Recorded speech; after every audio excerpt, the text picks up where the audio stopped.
You unlock this door with the key of imagination. Beyond it is another dimension, a dimension of sound, a dimension of sight, a dimension of mind. You're moving into a land of both shadow and substance, of things and ideas. You've just crossed over into the Twilight Zone.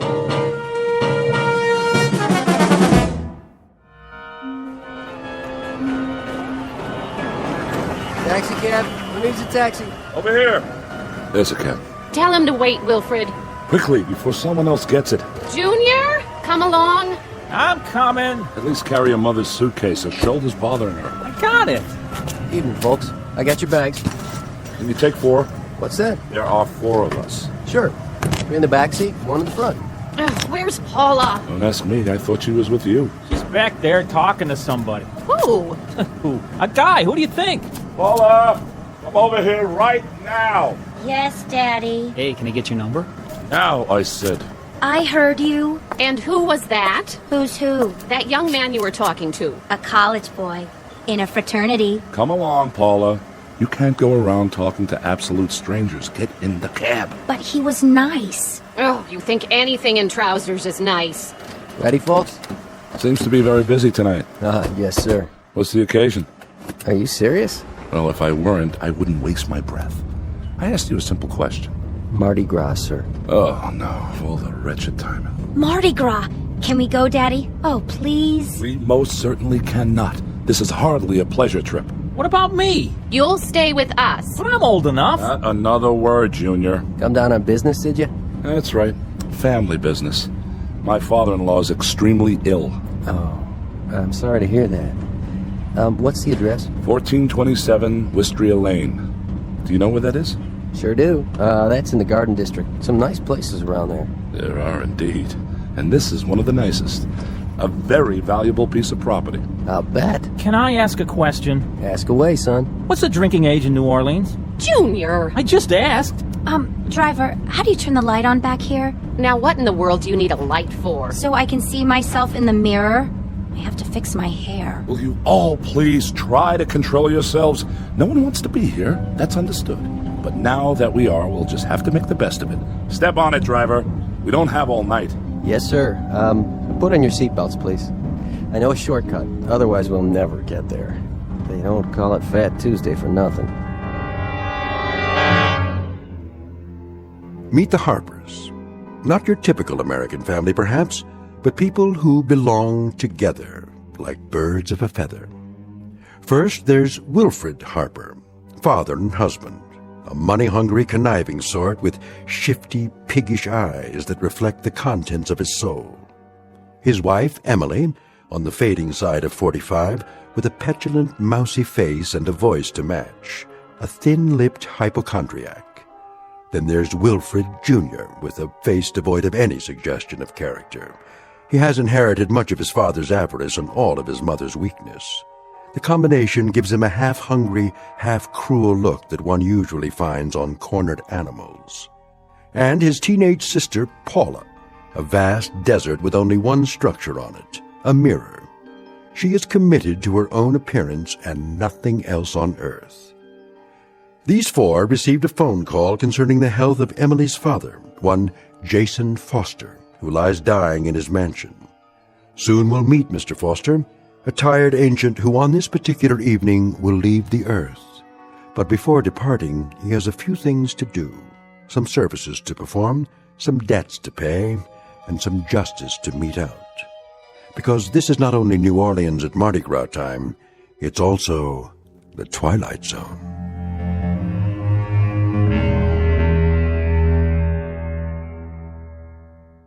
And now, The Twilight Zone and our story, The Masks, starring Stan Freberg with Stacy Keach as your narrator.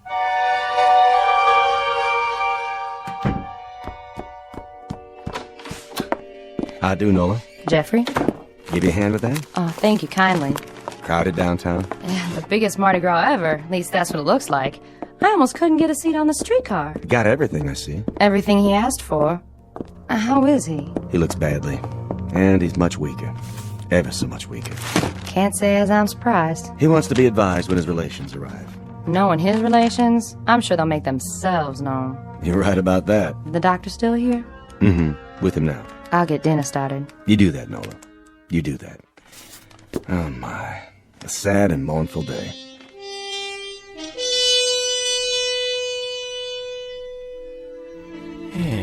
Well, Sawbones, how's the pulse? How do you think? Too fast? Too weak? Too uneven? For what? What do you have in mind? Where were you when they taught bedside manners in medical school? Trying out for the soccer team? Huh? I've been your physician, Jason, for, how long is it now? 42 years. First time I attended to you, it was for a head cold. I allowed myself one compassionate cluck. Just one. And you threw a lamp at me. That established the pattern right then and there. Yeah, that's why I've suffered your inept ministrations all these years. Your candor has been a refreshing departure from the modern medical norm. I ask you a straight and simple question, and you give me a straight and simple response. What is it, Jason? The oft-asked question of the condemned man. How long? Well, there's really no telling. How long have I, Sam? A week? A day and a half? Huh? Or is there no need to wind my watch to cover the exigencies of the next 4 hours? My guess is that you may now measure your life in moments. I think it could come at any time. That you've lasted this long, Jason, is a tribute to an inner strength most of us are not privileged to possess. Nonsense! It's a tribute to a streak of recalcitrant, cross-grained, unaccommodating orneriness. And the fact that there are one or two things left for me to do on this earth. That's why I must stay alive, at least until midnight. I hope I see you tomorrow, Doctor. I'm sure you shall, God willing.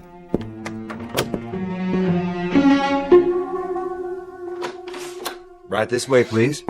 Thank you, Jeffrey. And the hat box, Jeffrey, that blue thing. Yes, ma'am. Be particularly careful. It has all my medicines in it. Stand up straight, Junior. You'll get round-shouldered. Why do you still call me Junior, Pop? I'm not a kid anymore. I could break you in half if I wanted to. Oh, such talk. Well, couldn't I? Now, let's watch our words. And you, Paula, behave like a young lady. All right. Paula.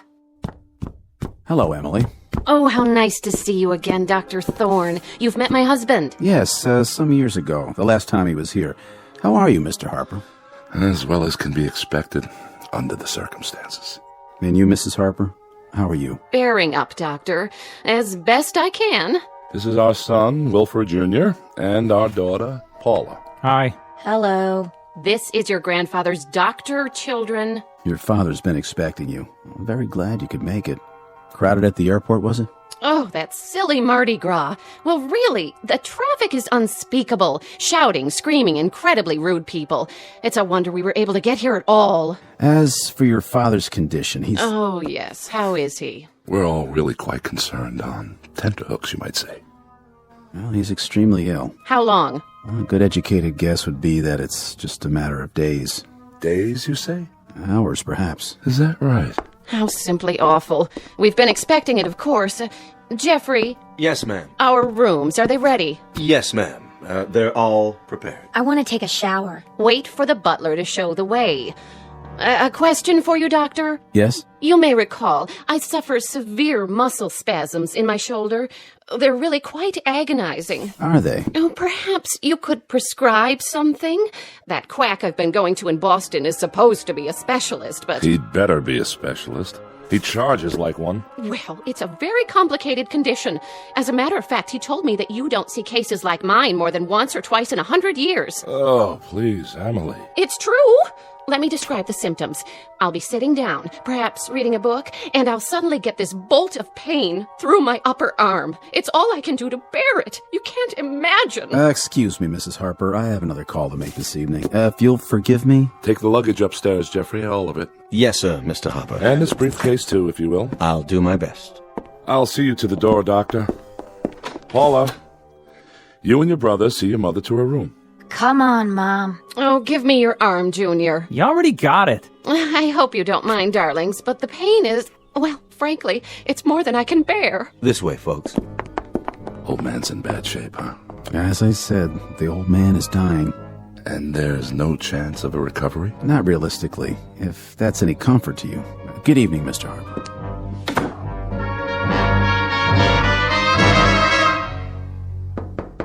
Father? Don't worry, I'm awake. Well, don't just stand there. You may as well come in, all of you. How are you, Emily? Bearing up, Father. Bearing up? Heh, you sound like Job, itemizing his calamities. What is your illness this month? Oh, never mind. I'll bully through. What are you doing there, Wilfred? Oh, just examining this piece of porcelain. Wedgwood, isn't it? Yes, and quite old. Say hello to your grandfather. Hello. Hello. I see Paula has found the mirror. It's my hair. I can't do anything with it. You are four of the most changeless people on Earth. Do you realize that, huh? Oh, I don't like being ill, if that's what you mean, Father. Don't you?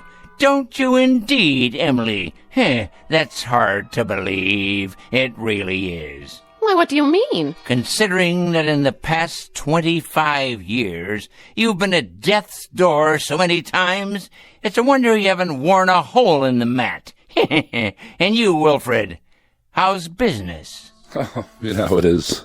Make a little, lose a little. It's a struggle, but I managed to keep my head above water somehow. Your head above water? That's a good one. I think the only book you've ever read, Wilfred, is a ledger.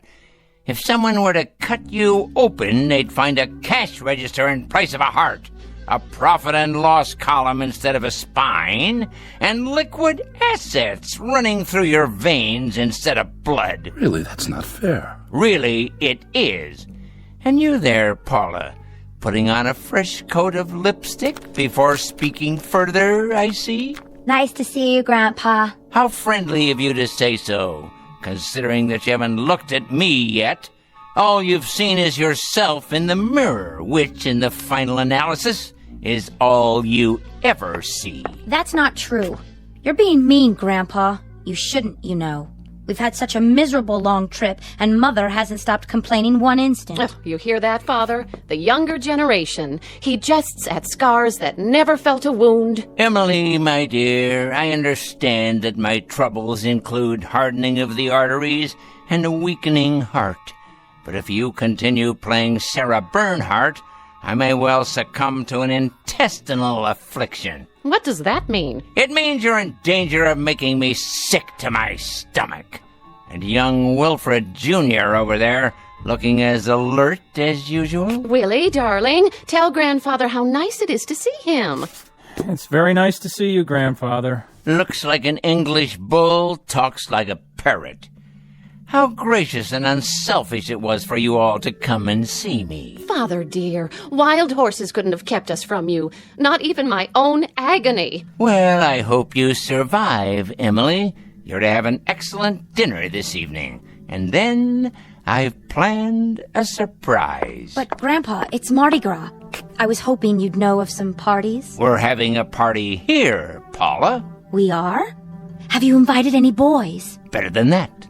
We'll have a marvelous time. I've arranged for us all to wear masks. Masks?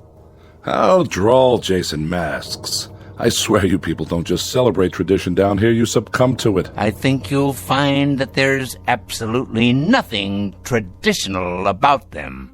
Masks, huh? Well, it might be kind of fun. It shall be, my boy, it shall be. Perhaps not the same degree of satisfaction you receive from torturing small animals as I've seen you do in the past. Oh, come on, Grandpa. I haven't done that in a long time. Willie is doing very well in school now, Father. He made the football team. A chip off the old block, I'm sure. Well, now, why don't you all prepare for dinner? I think we'll have an interesting evening. As a matter of fact, I guarantee it. As you wish. Will we see you downstairs? I wouldn't miss it for the world. Come, children. Emily. Everything all right, Mr. Foster? Jeffrey, get the masks and place them in the study, if you will. Those masks? Yes, those masks. You know the ones. Yes, sir. A tremendously interesting evening for all, I promise. Come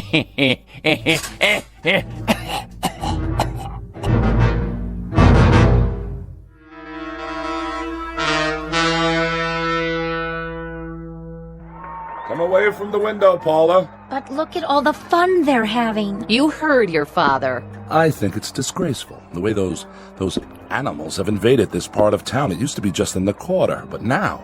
I want to go with them. Paula! Well, why not? The most exciting night of the year, and we're stuck in this mausoleum. The whole city is out there dancing, and what do? We have a death watch for a crazy old man. Cool it, sis. Close the window right now. There's a draft on my bursitis. Great. What did you do in New Orleans, Paula? Did you go to Mardi Gras? Oh, yeah. We wore funny masks and sat around and stared at each other. Look at those stupid things. Don't touch the masks. I'm sure they're very old and valuable. Everything in this house is valuable. They are if Father bothered to collect them. Without question. Look at the chandelier, the furniture, and the paintings. I've never asked you, Emily. Is that an actual Matisse in the hall? No, it's a Picasso. Oh, is that all? Here you are, Mr. Foster. Thank you, Jeffrey. That will be all. You sure, sir? I can take it from here. Yes, sir. Well, now, my loved ones, was your dinner satisfactory? Sumptuous, Jason. Really, truly excellent. Must have cost a pretty penny. Father, do you think it wise for you to be up like this? Wise? Probably not, but necessary, assuredly. Have you, examined your masks? Our masks? You must mean they're a gift. Well, in that case, thank you. They're certainly unique, Father. Indeed. They're made by an old Cajun. Actually, made is inaccurate. They're created, each one separately and individually. Is that so? I'd be interested in any provenance you can provide. Their history, ritual meaning. You mean so you can resell them? No, of course not. I wouldn't worry about that just yet. We're simply curious. No doubt, no doubt. I'm told that not only are these works of artistic perfection, but they possess certain properties. Very unusual properties. Can I look at the magazine? No way, I'm reading it. Children, your grandfather is speaking. They're only worn during the Mardi Gras, and there's a ritual to the wearing. You see, one tries to pick a mask, which is the antithesis of the wearer. How so? Oh, for example, the ugly man might cloak himself in beauty, whereas the shy and retiring put on the facade of boldness. Youth wears age, and age, youth. You get the idea. In other words, it's a masquerade of opposites. Very interesting. Now, why would anyone do that, Father? Why question it? This is a special evening. And now, dear ones, let's pick our appropriate masks, shall we? If you say so. You, Wilfred, how do you fancy yourself? I don't understand. Come on, be candid. When you shave in the morning, who looks back at you? Why, I do, of course. I don't see what... Please, it's a crucial question. What do you see? Really, Jason, I think we're a little old for parlor games. Let me be the judge of that. Indulge an old man. Oh, all right. Give me a self-assessment. Come on, be honest. You're serious? Never more so. Well, I suppose you could say I'm good-natured. Congenial. Ah, now we're getting somewhere. I've always been a congenial man. No matter what the circumstances, I try to take things in stride. Very good, Wilfred. Congenial, friendly, outgoing, even extroverted. In short, amiable. I think so. So it follows that as part of this amiability, this general goodwill, you feel a deep rapport with your fellow man. Oh, yes. Yes, indeed. Now, the opposite of your affability would be, this face, here. This one? Surely not. Look at it, Wilfred. Hold it in your hands. Feel the way the wood is carved. The angry, feral lines, the gnawing, rat-like teeth. The opposite of the way you see yourself, remember? Charming. I take your point. Hardly an appealing image, though. Live with it a while. Try it on. Come on. It has great subtlety. The features reflect greed, avarice, cruelty, like a predatory animal. In short, all the character traits that you don't have. An ironic choice, wouldn't you say? Quite. And now, the brave lady on the couch. Oh, really, Father? I don't feel well. I'm not up to... Of course you are, my dear, darling daughter. You're up to anything. Your courage dictates that you accommodate a relatively brief period of self-sacrifice. It should come naturally to you. How about this one? Why, it's hideous. Of course it is. Look at it closely, my dear. The face of a sad, sniveling, self-centered coward. Flabby and without character. Fearful eyes, no chin at all. In contrast to your own bravery, your doughty, intrepid strength.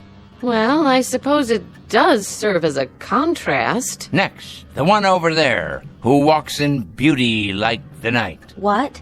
Pay attention. Your grandfather is speaking. If you want to know, I think this whole thing is a bore. Paula! Well, it's the truth. Wear this one, just for a short while. All right. But it's horrible.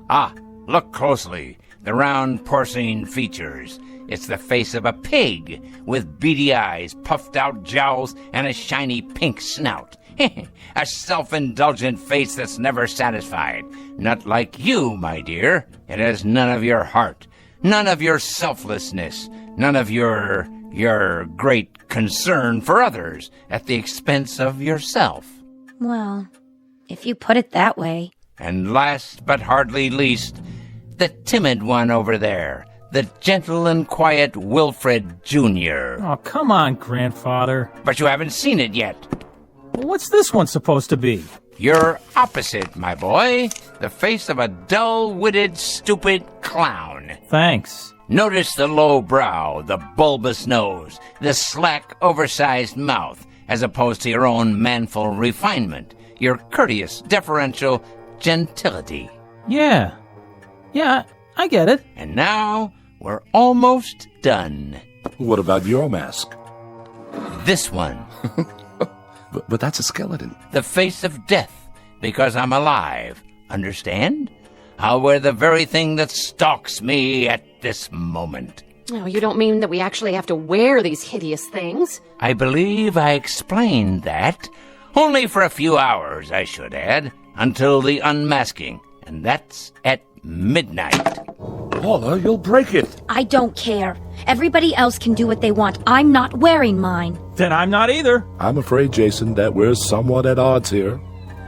Not really, Wilfred. The four of you came here for one purpose. To see me off and yell bon voyage, to put coins on my closed eyelids, while with your free hands you start grabbing and looting. Father, that's cruel. On the contrary, that's truth. You came here to reap everything I've sown, to collect everything I've built, to covet everything I possess. And I'll not disappoint you. The will is prepared. Everything is left to the four of you. Everything. Money, house, property, holdings, stocks and bonds. All of it. All of it. Jason, you break our hearts when you talk that way. The most touching thing you've ever dredged up, Wilfred, by way of conversation. But I must emphasize this little addendum. One small proviso. You're to wear those masks until exactly midnight. Not a moment more, not a moment less. What? I don't believe this. Really, Father? Mark my words, if you take them off. If you do, you'll each receive from my estate the equivalent of a ticket back to Boston. And that's it. That's it. That's absolutely, positively all. Never fear, we won't be spoil sports. If this is your pleasure, we'll indulge you. Quite happily, I might add. It's the least we can do. Oh, you're joking. It smells old and musty. Who knows where it's been? Here, Emily, let me help you fasten it to your head. But the germs. Don't be an idiot. Put on the miserable mask. Don't throw away a fortune because of your wretched hypochondria. Oh, all right, Jason, we're doing it, see? And now, I'm putting on mine.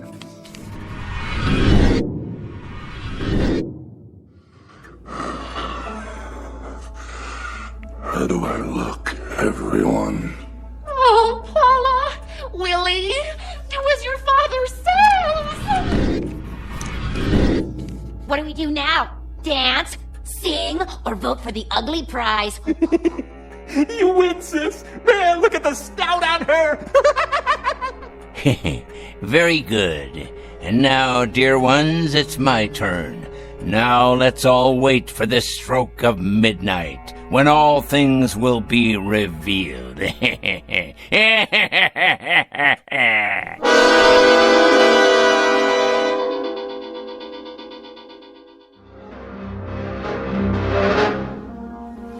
Evening, Jeffrey.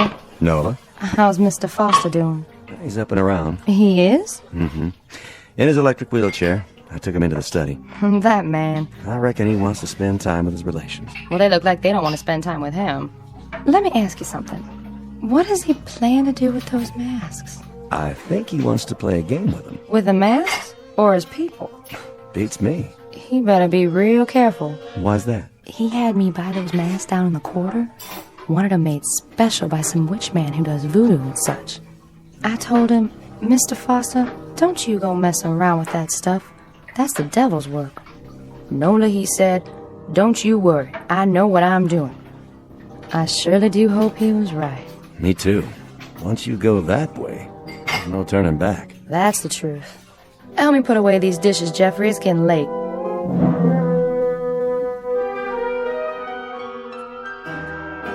Oh, that's enough, Junior! Please! My head is splitting! All right, if you say so, Ma. At least it's music. Don't you even have a stereo, Grandpa? Sorry to disappoint you, fair one. Well, this is a blast and a half. I've already looked at every magazine, every creepy old antique. Not everything, Paula. There's no end of treasures in this room. Like what?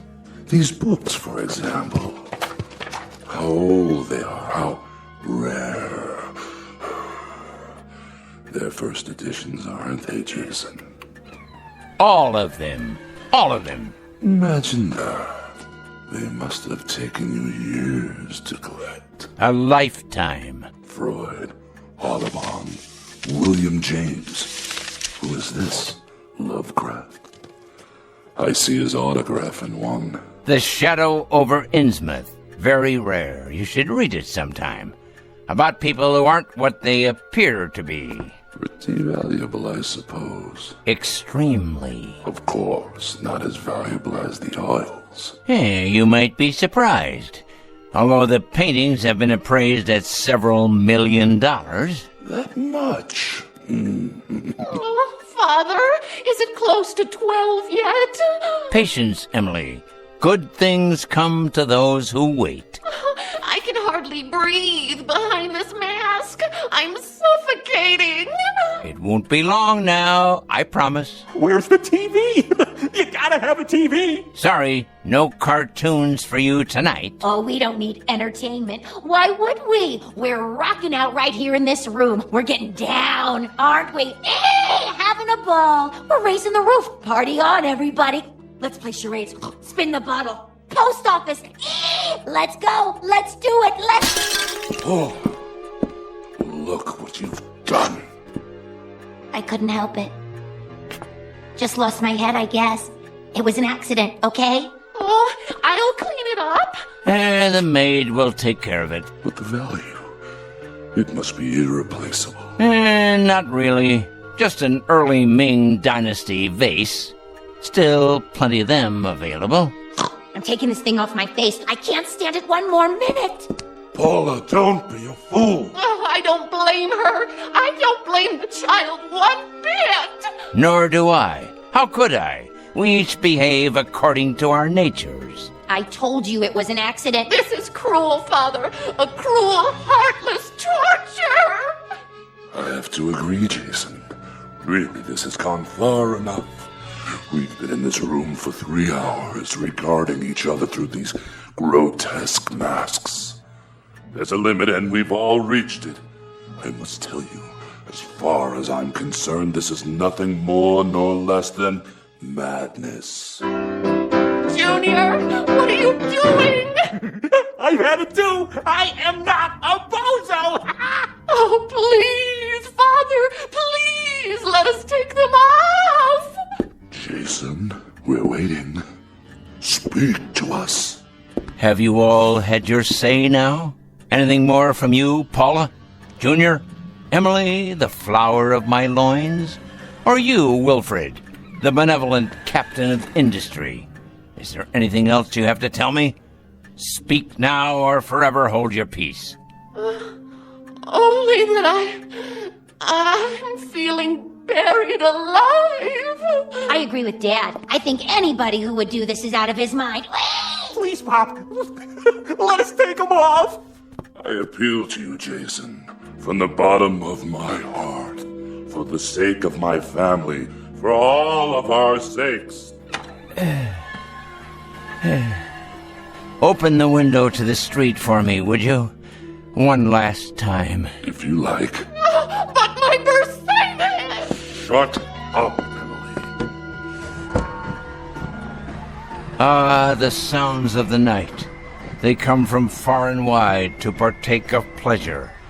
A joyous celebration of life, unlike you who are without joy. I don't think that's fair. Of course you don't, because you are the object of this particular jape. Listen to them out there. Do you hear whining, complaining, anger? I don't. I hear happiness, simple pleasures, food, drink, the joy of being together, of being alive, as if they know it's fleeting, precious. But those of us in this room, we have a different agenda, don't we? And what of you? What do you get out of it? Satisfaction. A kind of grand culmination. Close the window. What is it? It's what you've been waiting for, I believe.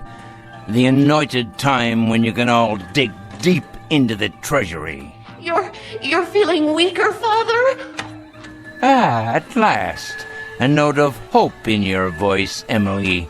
Why must you say such miserable, cruel things to me? To all of us.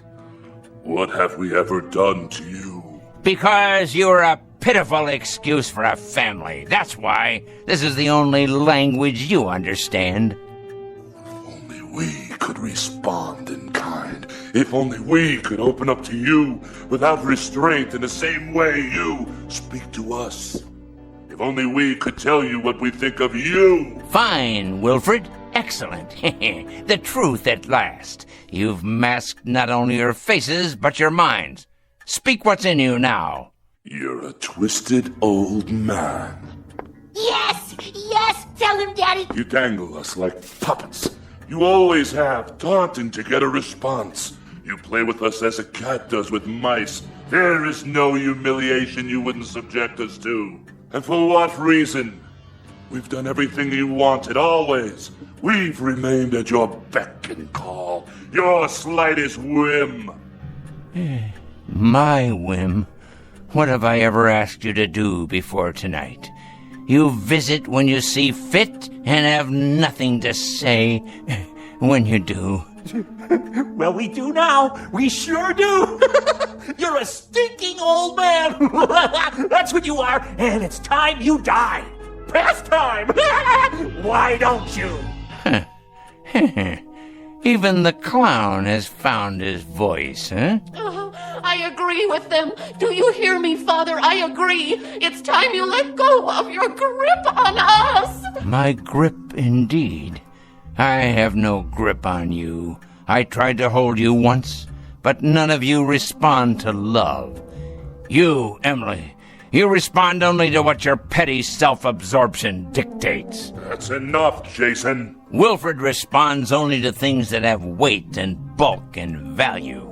He feels books with his hands. He doesn't read them. He appraises paintings. He doesn't seek out their truth or their beauty. And Paula there. Paula has lived her life lost in a mirror.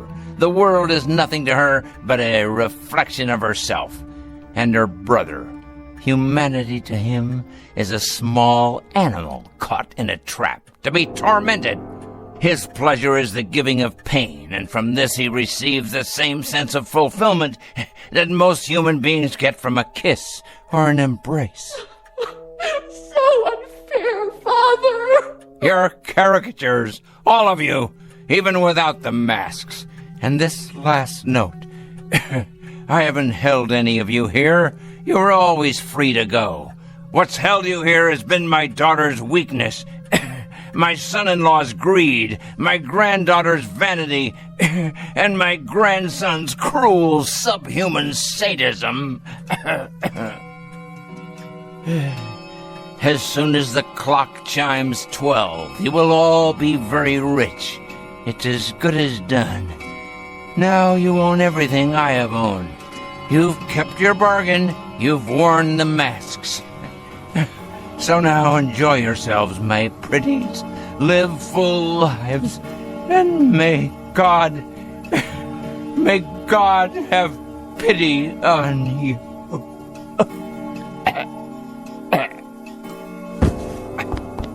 Father! Check his pulse. There is no pulse. At long last, he's dead.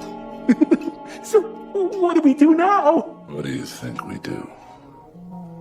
We take off the masks and celebrate. This nasty thing, it's stuck to my skin. Mine too! Pull, Junior. Put your fingers under the chin and pull. Watch me. What's the matter with all of you? Your masks are off now. What's... Wilfred! Your face, Wilfred. It's not your face anymore. It looks just like the mask. What are you talking about? Look in the mirror and then look at me. No. It can't be. But it is. What are we going to do? She's right. He did this. That old creep. If he weren't already dead, I'd kill him. No.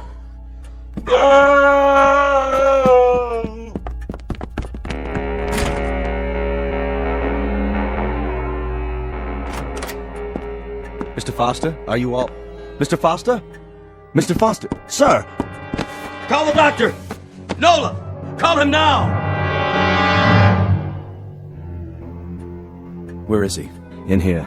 I called you right away, even though I knew. Strange mask. Like a death's head. Where are the others? In the room, sir. They practically ran upstairs. Jason. I'll take this mask off for you. You won't need it now, old friend. Would you just look at him? His face. So peaceful. Oh, Mr. Foster. Mr. Foster, sir. Don't cry for him, Jeffrey. This is his true face. Not a line on it. Not a care. No horror, no fear. Nothing but peace. I'll call the funeral home. This way, sir.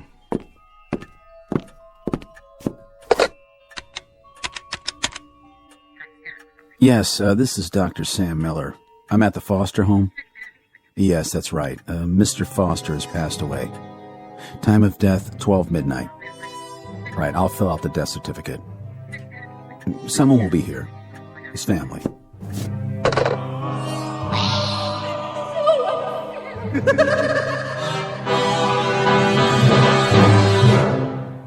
Mardi Gras incident.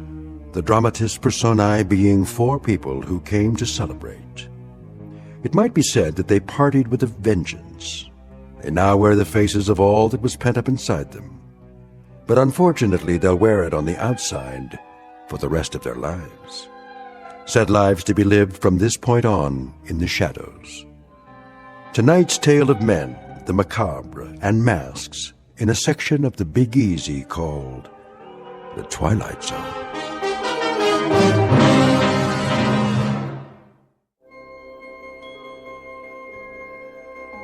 Hi, this is Carl Amari, producer of the Twilight Zone radio dramas. I'd like to take a moment to tell you about our official website at twilightzoneradio.com, where you'll get the latest news and information on these Twilight Zone radio dramas. Plus, at twilightzoneradio.com, you can digitally download 3 free episodes or any of our episodes for only $1.95 each. In this age of ever-changing technology, we've decided to make these episodes instantly available to you by making the Twilight Zone radio dramas a digital download-only series. This means that this series will no longer be offered on CD. The CD collections at our website are now being offered while supplies last at buy one, get one free. So be sure to get your favorites before they're sold out. Be sure to visit us often, and I'll see you in the zone.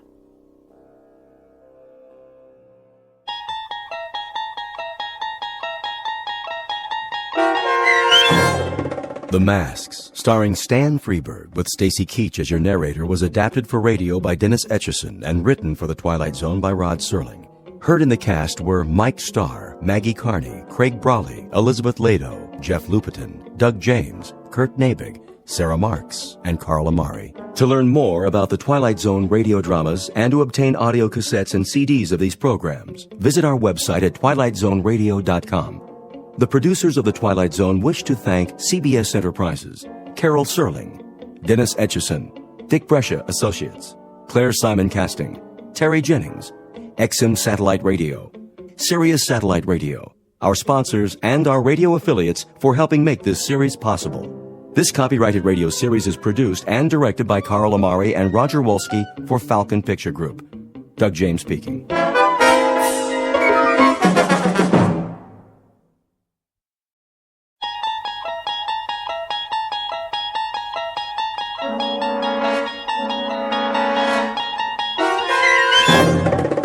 You're traveling through another dimension. A dimension not only of sight and sound, but of mind. A journey into a wondrous land whose boundaries are those of imagination. Your next stop, the Twilight Zone.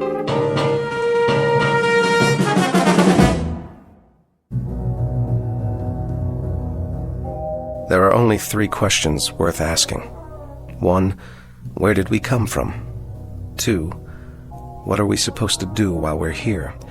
And 3, what happens next? All the rest aren't important.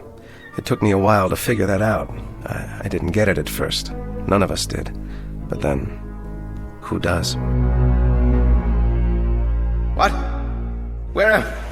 Wait! Oh! What in the... Hey! Can anyone hear me? Is anybody up there? Hey! Can you hear me? I had no idea how I got there. I must have blacked out on the way down because all of a sudden I couldn't remember anything, not even my name. There wasn't much light at the bottom, just a steady, even gray, like fog with the sun behind it, only very far away. The wall was curved a little and made of some kind of smooth metal. At least that's what it felt like. There was only one thing I could think of. If I was a prisoner, I had to get out. So I started exploring, feeling my way along. But I couldn't find a door, not even an edge to grab onto, nothing. I stopped to get my bearings, and then I heard it. Hooray! The fleet's in! Who are you? Oh, but it isn't the fleet, is it? It's the army. Then the army's in. Why are you dressed that way? What way? The makeup, the clothes. You look like a clown. You don't like my uniform? Oh well, can't please all the people all the time. Nice uniform you have there. Hooray for the army! Tarara-boom-dee-ay! Attend hut! At your service! What are your orders, Colonel? General? Whatever you are? I'm a major. Oh, yes, I see that now from your collar. But don't fret about it. You can always advance, even in a peacetime army. Today a major, tomorrow a brigadier. I wouldn't mind having you on the general staff. From major to brigadier, not bad. There's light colonel and colonel in between. You're generous, old sport. You're certainly Problem? No problem. It's just that, Just that what? A couple of small items seem to have eluded me for the moment. Such as? Such as who I am. Why, you're a major. According to your uniform, that's what you are. And that is what you said. Or are you impersonating an officer? That's a very serious charge, you know. Impersonating an officer. No, I am a major. Here's the insignia, so I know that much. But that's all I know. I must have been wounded or something. You seem to be intact. Then why can't I remember my name? I have no idea who I am. I don't remember my outfit or the action. Action? Which action was that? The engagement, the battle, wherever it was I got hit. Who says that happened to you? I must have been wounded. Or at least I took a bump to the head. Did you hear cannon fire? Troops marching? Nothing like that, dear boy. It's been quiet as a tomb in here, which is restful after a fashion. Though it does get boring. Well, something happened to me. I've got to figure this out. Wait a minute. What about you? That's a clue. Is there a circus in the area? A circus? What's with you? Look at yourself. The costume, the clown hat. Oh, I see. There must be a circus because I'm a clown. And clowns go with circuses. Everyone knows that. I guess it figures, doesn't it? Or it should figure. A clown, a circus, an officer, a war. That's logical. Except that it doesn't figure. Not at all. Why not? Because, dear boy, there isn't any circus and there isn't any war. Then what are we doing here? Don't rack your brain. Accept it. The truth is, you're just like the rest of us. You wake up and here you are. No reason, no explanation. You just wake up and here you are. Did you say the rest of us? See for yourself. See what? Come with me. I should have introduced you right off. Meet my friends, such as they are. This one we call the bagpipe player, for obvious reasons.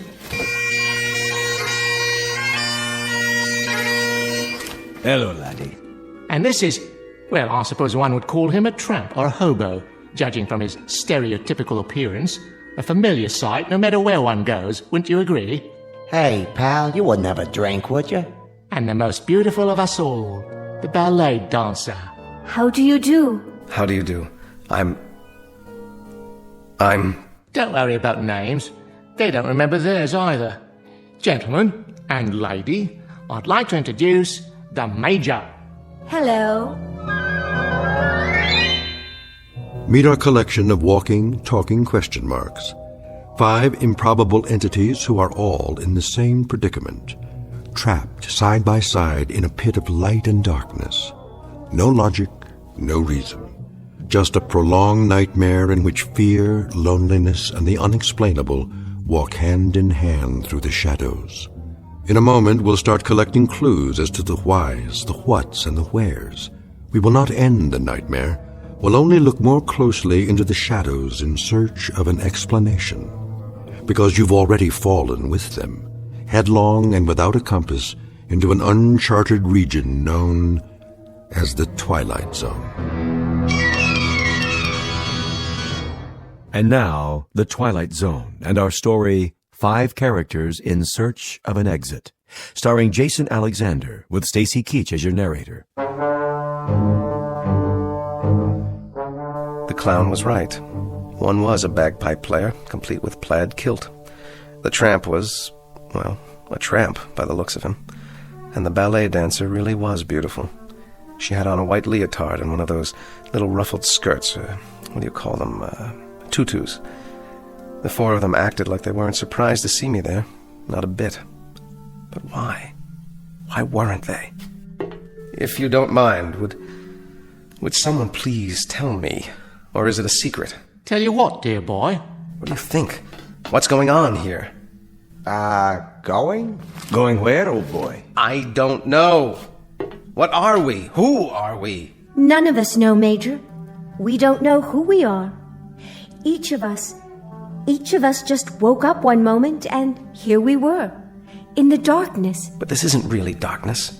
Not quite. I can see all of you and you can see me. It might as well be dark. The light, whatever it is, wherever it is so far away. I can't tell anymore if it's real or just something I'm imagining, because I need it to be there. Instead of what?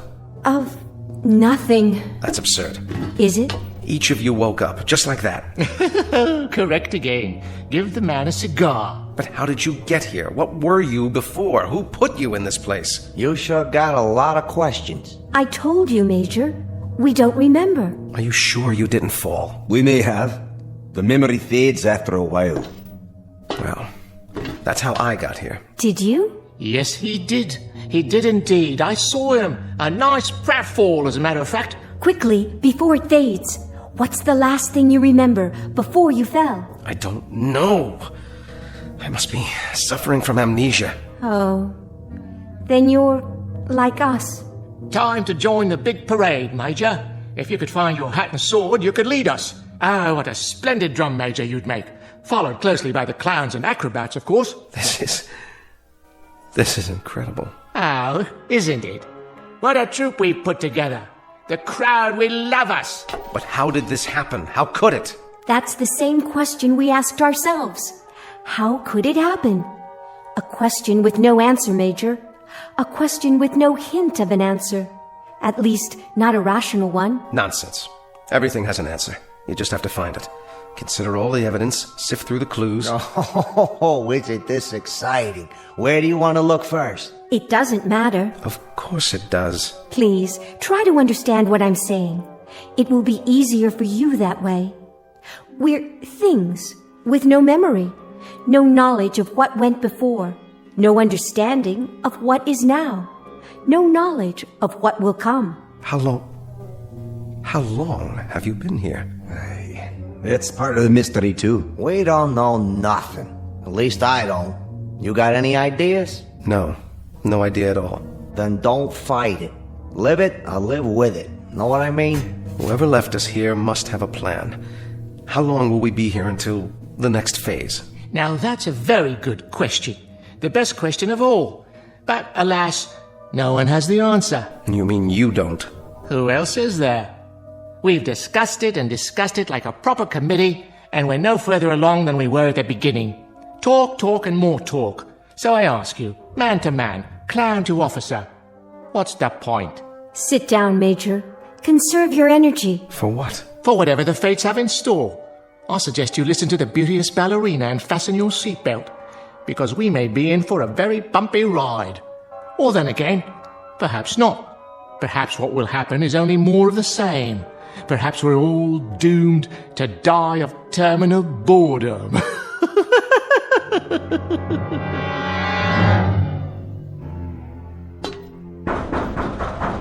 Look at him. Active fellow. Very active fellow. Very much army, in other words. A man who has to do something. Anything. A compulsive type. A regular worker ant. Oh, you're a big-time psychologist now, huh? By no means. I'm only a clown, which is neither here, there, nor anywhere. I could as easily be a financier, a certified public accountant, or a left-handed pitcher who throws only curves. What difference does it make? We're here because we're here because we're here. And what are you? You're an idiot. An energetic idiot, but an idiot nonetheless. You know you're wasting your time, don't you? I know I want out of here. I'm not satisfied sitting around and heaving deep sighs. I just want out. You have no monopoly on that, Major. We all want out of here. I second that emotion. Aye, but you're wasting your time. We've all gone around and around like bloodhounds with our noses to the wall. We could even give you the dimensions of the room. 39 feet. Starting where? It doesn't matter, does it? When you measure a circle, you may start anywhere. Am I right or am I right? What's the height? We figure about 40 feet to the top. What's up there? Oh, the sky, artificial light, maybe a fluorescent lamp, an illuminated microscope, you name it. One guess is as good as another. You have made guesses, then? Oh, all kinds. We could be on some other planet, or on a spaceship, or... Go ahead. Or we're all insane, and this is just a mirage, an illusion. Oh, we're dead. Dead to the world. Well, if we are, it certainly isn't heaven. How do you know? It ain't so bad. I've been in lots worse places than this. Limbo, then. Quite possibly. All together now. Limbo, limbo, limbo like me. Limbo, limbo, limbo like me. Or we really don't exist. We're figures in somebody's dream. Cogito ergo sum. I exist, therefore I am. Or each of us is having a dream, and everyone is a figment of someone else's imagination. Lots of possibilities. Makes your head want to blow up, don't it? That's one thing we have an abundance of. Possibilities. An infinite number of possibilities. What about getting out of here? Anyone examine that as a possibility? Have you? It's a solid wall. No crevices, no outjuttings of any kind. Nothing to hold on to or scrabble over or get your fingers around. Time to face the music, Major. We're trapped down here. There's absolutely, positively no way out. A nightmare, then. That's all it is. A nightmare. It is indeed. But whose? Yours? Mine? The Scotsman? The ballet dancer? Just whose nightmare is it? Can you tell me that? It doesn't add up. Someone knows we're here. Of course. We do. I mean someone else. Why do you say that? They have to. You've all been here a while, possibly quite a long while. So someone must feed you, someone must give you water. Yeah, well, you would have thought so, wouldn't you? Don't go jumping to conclusions now, laddie. Hold on. Someone must bring down food, or you couldn't survive. There's been no food, no water. That's impossible. Oh, is it really? In that case, we'll starve to death, or die of thirst, or... That's the oddest thing of all. What is? Don't you understand yet? No, I don't understand. Why don't you tell me? Do you feel hunger, Major? Or thirst? Or heat? Or cold? Or fatigue? Discomfort of any kind? Or anything? Do you feel anything at all? No. No, I don't. But that doesn't prove anything. This has been a trauma. It's natural that I don't feel thirsty or hungry, not yet. I'm in a state of shock. Close, but no cigar. You were born in a state of ignorance, educated in the school of hard knocks, and got your degree at the street corner university. Now you're ready to graduate to oblivion. What do you say? Let's break out the booze and have a bowl. None of us have felt thirst or hunger or anything else since we've been here. And we've been here for an endless time, Major. I can tell you that. Time without measure. What's wrong with you people? Have you tried shouting, calling for help? Endlessly. Well, then have you pounded on the wall like this to get their attention? I mean loud. I'm talking about taking off your shoes and really pounding. Have you done that? Often. Well, have you looked all the way around? Have you felt every square inch of the wall? Maybe there's a control button or a panel of some kind, a hidden panel, or a lever, something. Yeah, sure. At the start, that's all we did. Hunted and searched and peered and felt with our hands. And you know what we found out? Sure you do. We found out that this right here, is the whole shooting match. This little room. What you see is what you get, Major. There ain't no more.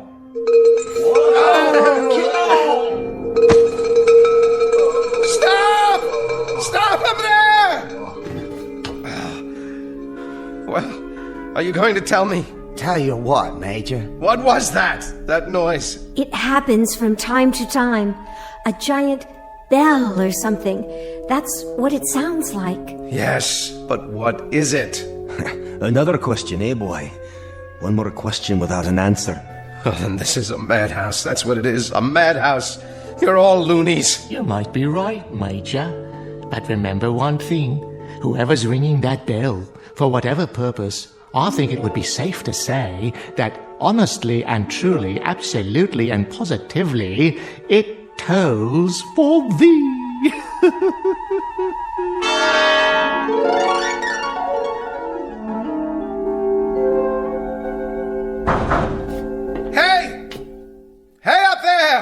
It's no use. Let us out! Let us out of here! What do you want from us, please? Just let us out!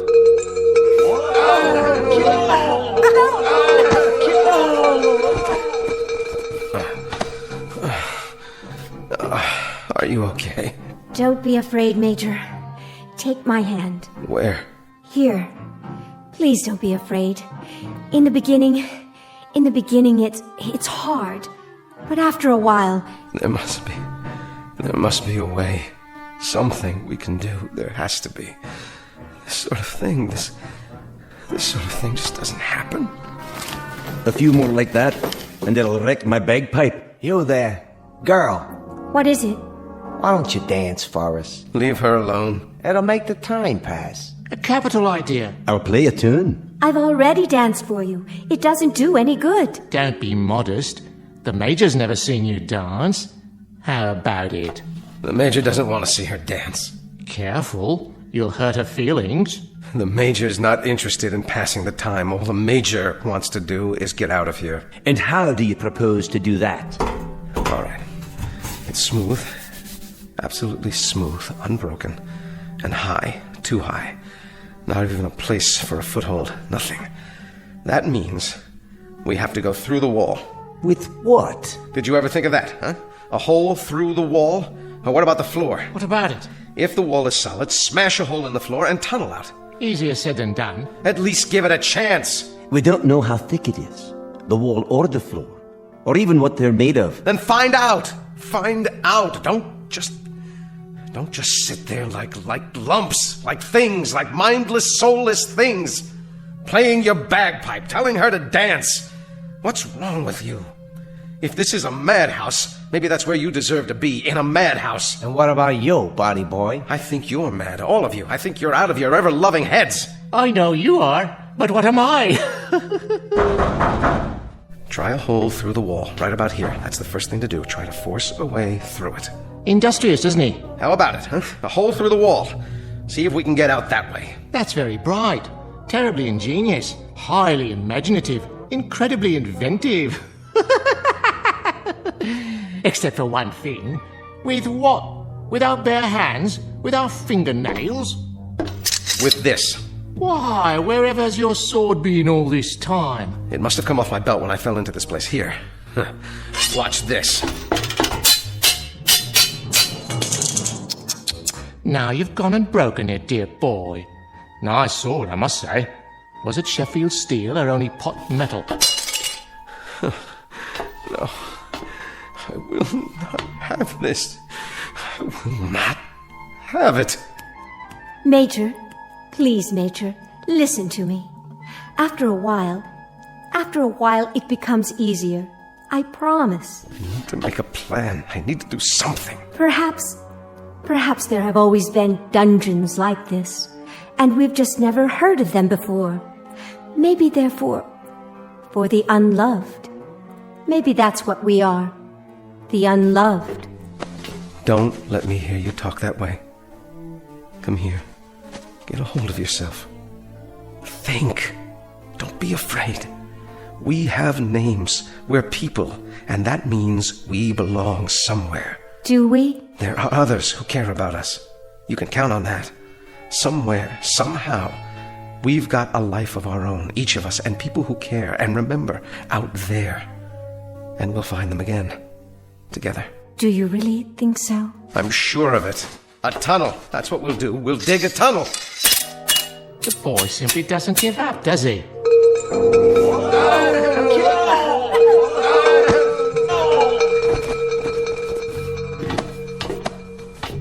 I've got it. Got what, pal? I know where we are. It suddenly occurs to me. It's funny none of you ever thought of it, but it has to be. Where? Where are we?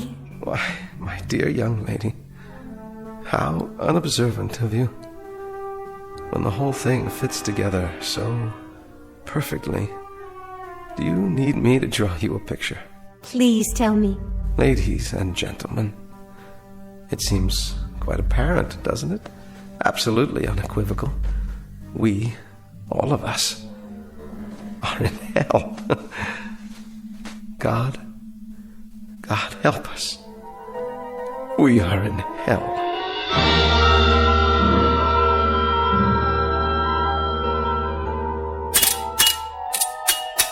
Never say die, that one. He'll come to accept it eventually, just as we did. Let him be. If he gets some satisfaction out of banging a broken sword on the floor, well, let him have his fun. At least he's trying. He is indeed. He's been trying for several hours now. You can't help but admire that kind of persistence, even though it's a little like trying to empty an ocean with a cup, or count the grains of sand in a desert, or reach up to touch the stars. So, let him dip and count and reach all he wants. Of course it won't help, but I fail to see how it could hurt under the circumstances. It's metal, or the hardest wood I've ever come across. Circular, perfectly smooth, with no breaks anywhere. All of which we could have told you some hours ago. Which we did tell you, but you bothered to listen. We've got to figure out something else. Oh, do. Maybe we could wish it all away using the power of positive thinking. That's enough. Or bore through it with our X-ray eyes. Anyone have a laser beam handy? I said that's enough. Or make believe we're acrobats. You know all about that, right? Clowns, acrobats? Most definitely. Alley-oop and over the top to freedom. Now you got it. Yeah, you got it all right. Dreaming and wishing, wishing and dreaming. Hold on. Listen to the man. Oh, come now. In the final analysis, this is all rather idiotic. Is it? It only requires a moment's reflection to see... Why not? Why not what? What you said. Acrobatics. A figure of speech, my dear, not meant to be taken seriously. Isn't it? I will grant you that we have somehow forfeited some of our human dignity, but we are nonetheless governed by human frailties, not the least of which is gravity.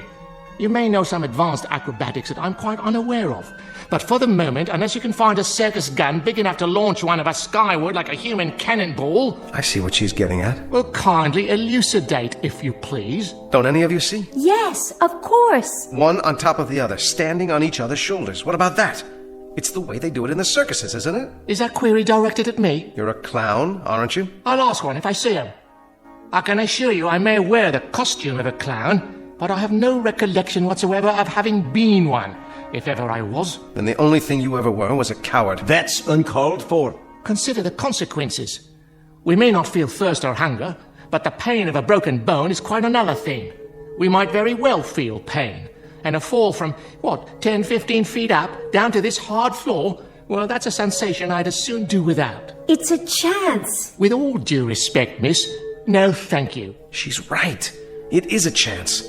Consider the consequences of not trying. It won't work. The weight will be on the first person, so I'll bear the brunt of it. That light's too far away. Come on. The clown on top of me, then the tramp, then the bagpiper, then the dancer. What do you say? We'd never reach it. Well, never say never. We don't know how high it is. That's the point. We'd be exerting ourselves for nothing. It could be 100 feet up there for all we know, or 200 or 300. But we got nothing to lose, right? Why don't we sit down and have some entertainment instead? A much safer course of action. Why don't we go for it? Come on, clown, up on my shoulders. Oh, observation. Things were far simpler before you arrived. However, I suppose I must go with the majority. Get a foot on my shoulder, I'll boost you up. Careful now. That's it. My turn? Not yet. The bagpiper next. Give me a hand, laddie. Use the wall for leverage. I can barely manage, but it's holding. All right, miss, it's up to you. How high is it? Can you see an edge or anything yet? I'd guess 7 or 8 feet to the top. Maybe more. Maybe less. Come on, I can't hold this weight forever. Go very carefully, one step at a time. You'll make it. Thank God she's so light. Whoa! That's my nose you're stepping on. Now stretch! I am stretching. All the way up. Now, what do you see? I can't quite reach it. It's still, about 8 or 10 inches above me. Up on your toes. That's it. I'm almost there. Everybody straighten. All I need is a few more inches. No! No!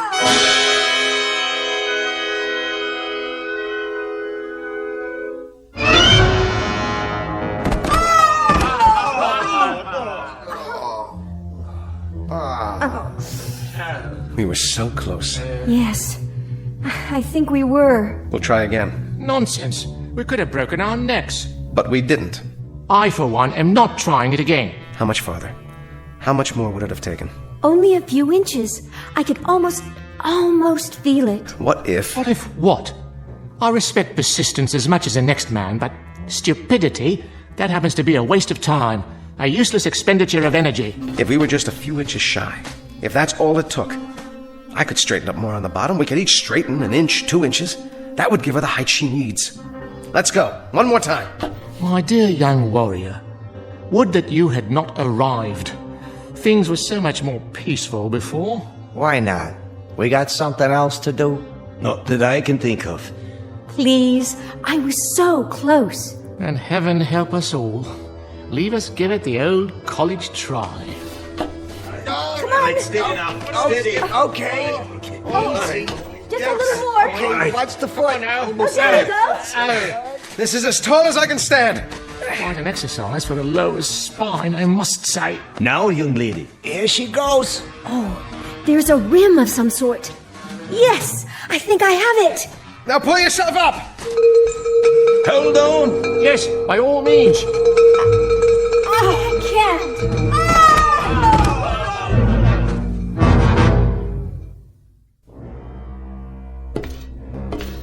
How's the leg, miss? The knee's twisted, I think. But it'll be all right. You were almost there. You had your fingers over the ledge. A miss is as good as a mile. Not in this case.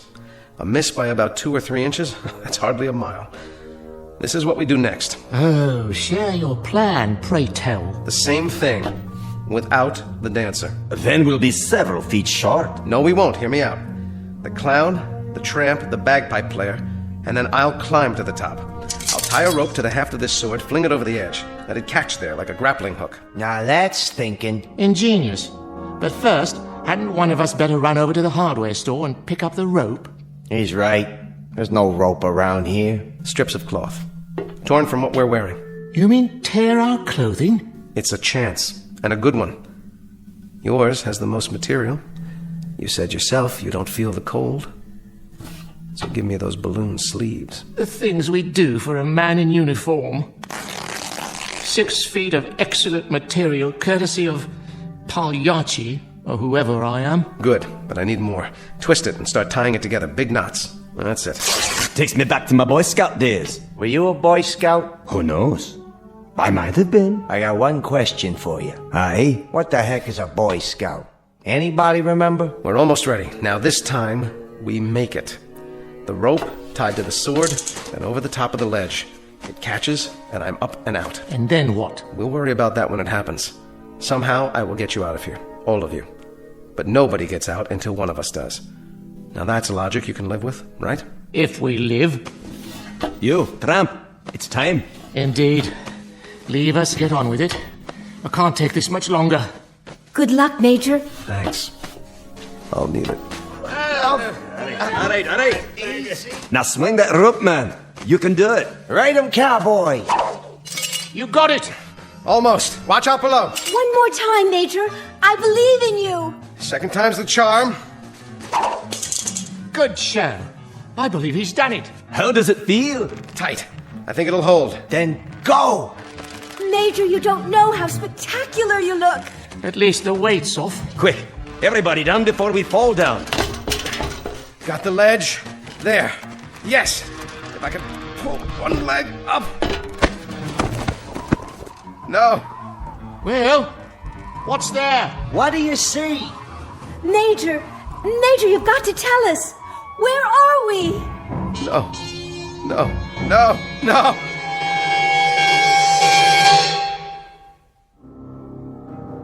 And I knew then what I had known all along but didn't want to face. Some things, I guess, are too fierce to handle in one bite. I heard the wind and I finally saw where I was, where we all are. I wished the 4 of them well. If you see my friends, will you tell them I love them? Because the truth is this. There are only 3 questions worth asking. 1, where did we come from? 2, What are we supposed to do while we're here? And 3, what happens next? All the rest aren't important. I didn't get it at first, but then, who does? Maybe it's better that way. No! No! No!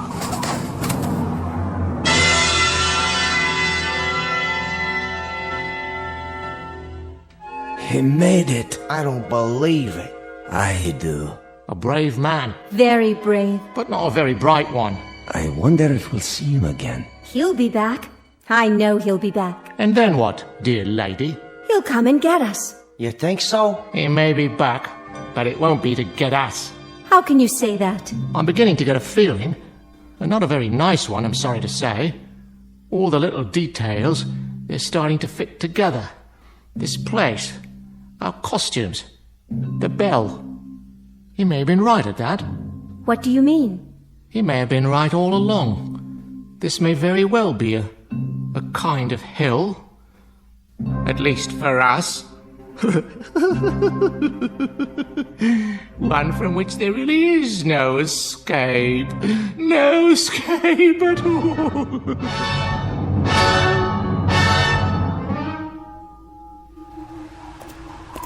Look! What do you have there? I found it in the snow. Someone must have dropped it. Oh, thank you, dear. Just drop it in the barrel there, would you? He looks like a soldier, but his coat's all torn. That's all right. Someone will sew him a new one. I'm sure he'll make some little boy very happy. Wow, you got lots of dolls in there. Not as many as we'd like.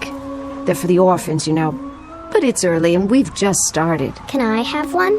Are you an orphan? Well, no, but I like the ballerina. She's so pretty. Oh, yes, she is, isn't she? What's that on her face? See, on her eye. It looks like a real tear. Is she crying? No, why would she be crying? It's just a snowflake that started to melt. I suppose you could have her, if you promised to give her a good home. No. I think I better leave her here. Are you sure? She doesn't want to go. See? She's holding hands with that soldier doll. Why, aren't you the nicest little girl? Toys for Christmas! Toys for Christmas! Open your hearts, friends, and bring in your old dolls so the underprivileged little ones can have a happy Christmas, too. Help the Salvation Army. Dolls for Christmas! Dolls for Christmas! Dolls for Christmas!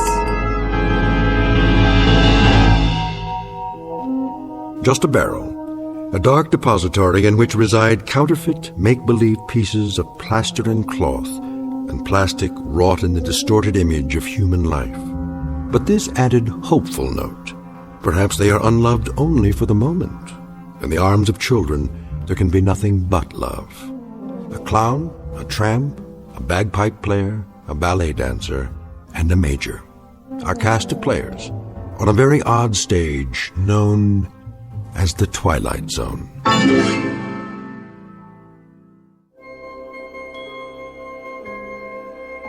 Hi, this is Carl Amari, producer of the Twilight Zone radio dramas. I'd like to take a moment to tell you about our official website at twilightzoneradio.com, where you'll get the latest news and information on these Twilight Zone radio dramas. Plus, at twilightzoneradio.com, you can digitally download 3 free episodes or any of our episodes for only $1.95 each. In this age of ever-changing technology, we've decided to make these episodes instantly available to you by making the Twilight Zone radio dramas a digital download-only series. This means that this series will no longer be offered on CD. The CD collections at our website are now being offered while supplies last at buy one, get one free. So be sure to get your favorites before they're sold out. Be sure to visit us often, and I'll see you in the zone.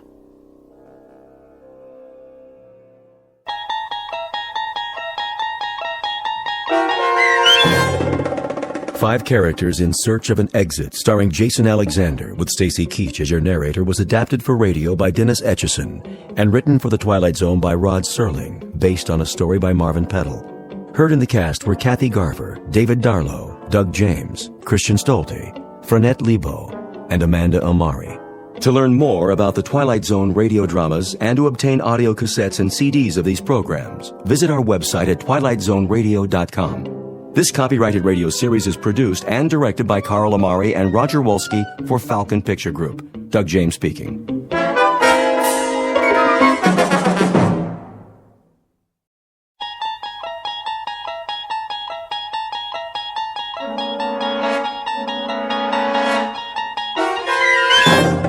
You're traveling through another dimension. A dimension not only of sight and sound, but of mind. A journey into a wondrous land whose boundaries are those of imagination. Your next stop, the Twilight Zone.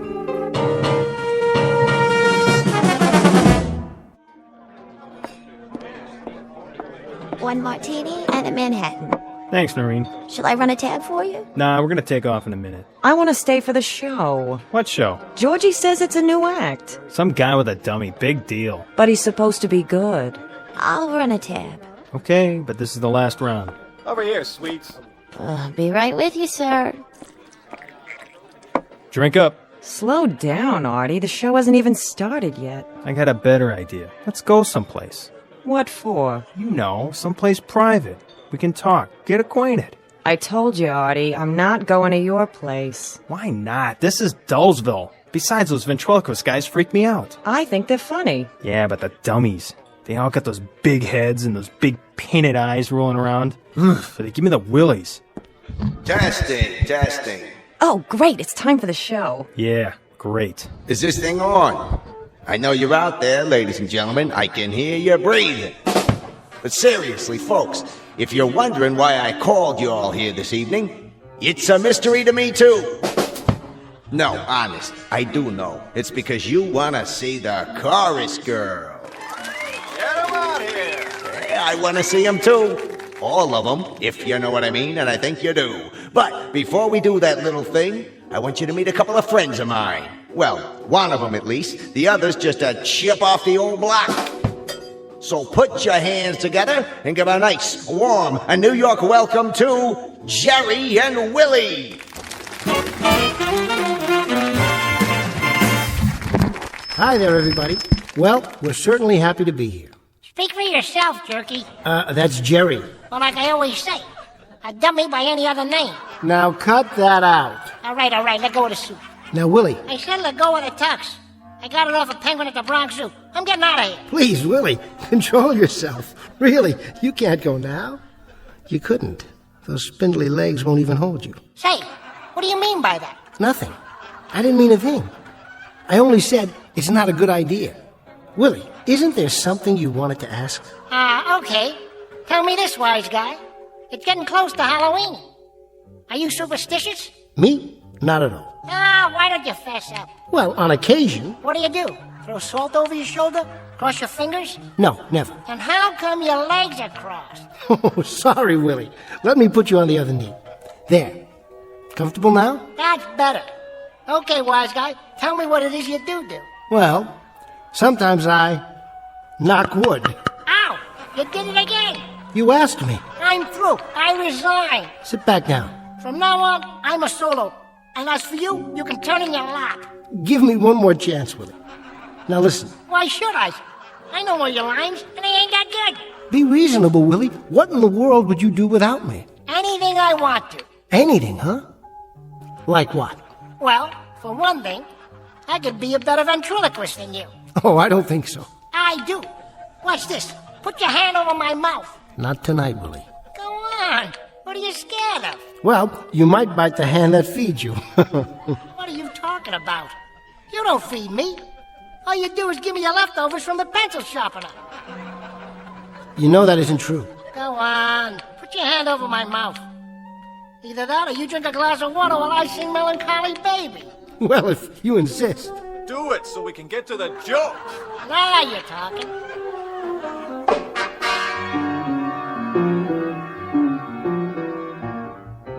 Meet a ventriloquist named Jerry Etherson, a voice thrower par excellence. His alter ego, sitting atop his lap, is a brash stick of kindling about 2 feet tall, whose sobriquet is Willie. But in just a moment, Mr. Etherson and his Naughty Pine partner will discover that they've been booked into an out-of-the-way bistro on a small, dark back street known as the Twilight Zone. And now, The Twilight Zone and our story, The Dummy, starring Bruno Kirby, with Stacy Keach as your narrator.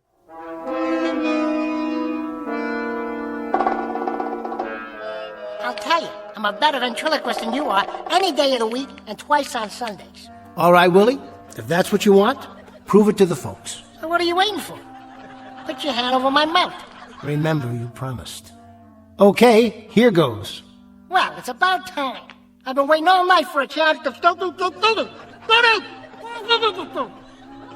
A funny thing happened to me on the way over to the club tonight. That a fact? What happened, blockhead? I was out in front of the Ritz Savoy. That's where you live? Yeah, that's where I live, in front of the Ritz Savoy. You put formaldehyde in those jokes? Why do you ask? Something must preserve them. Don't be insulting, Mr. Woodshop. It just so happens I'm not only a comedian, I'm also a lover. A lover? With that profile? You like it? I've seen better-looking mugs in a coffee house. Oh, yeah? Well, listen, I've got 100 women tearing their hair out for me. That a fact? That's a fact. I'm just tired of bald-headed women. Willie, I think you've proved your point. You can throw your voice just as far as you can throw the ball. All right, Willie, I'll take my hand away. Now, why don't you be nice and say goodnight to these wonderful people? In a minute. First, I want to show them something. What's that? You can do anything I can do better? All right, wise guy. How about this? What are you going to do? I'm going to turn my head all the way around like Linda Blair. Are you serious, Willie? How's that for a 360? Not bad. But doesn't it hurt? Of course it does. What are you, the exorcist? I hope you didn't eat any split pea soup tonight. Come back tomorrow, folks. I'll be all alone up here. Promise. Just you and me. Come on, little pal. We're cutting out. Let me tell you something, folks. When I shake this busher and get me a real act, you're going to see some class. Let's go, Willie. We don't want to overstay our welcome. What welcome, jerk? Good night, everyone. And thanks for being such a... Help! I'm being kidnapped! You got your hand over my mouth again. Call my lawyer. Call my carpenter. Call my tree surgeon. Never mind the surgeon. Just get me to the nurse on time.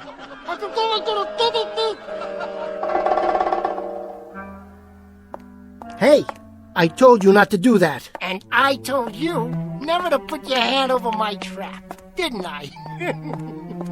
You okay, Mr. Etherson? Yeah, thanks, Rich. Must have caught a splinter or something.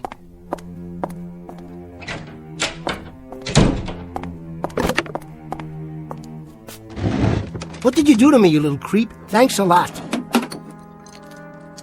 Well, what are you looking at? Mind if I sterilize the hand?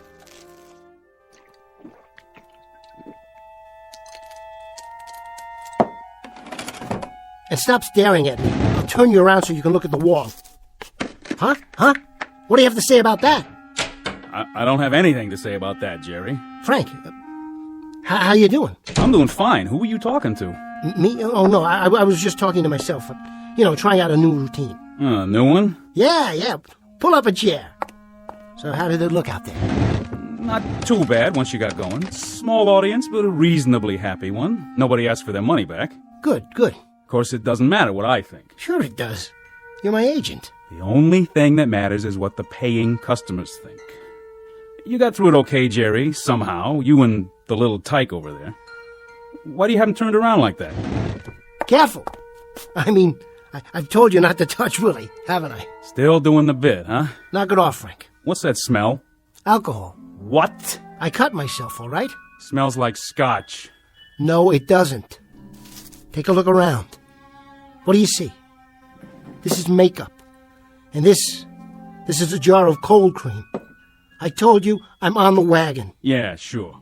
I thought you gave me a solemn promise you were going to stick to soda pop and cappuccinos from now on. What's it take, Jerry, to get you wise? I'm tired, Frank. And I don't feel well. Give me a break and clear the area, will you? First, I'm going to clear the air. Now, I don't know where you manufacture your illusions, but you're not Edgar Bergen or Sherry Lewis or Jim Henson.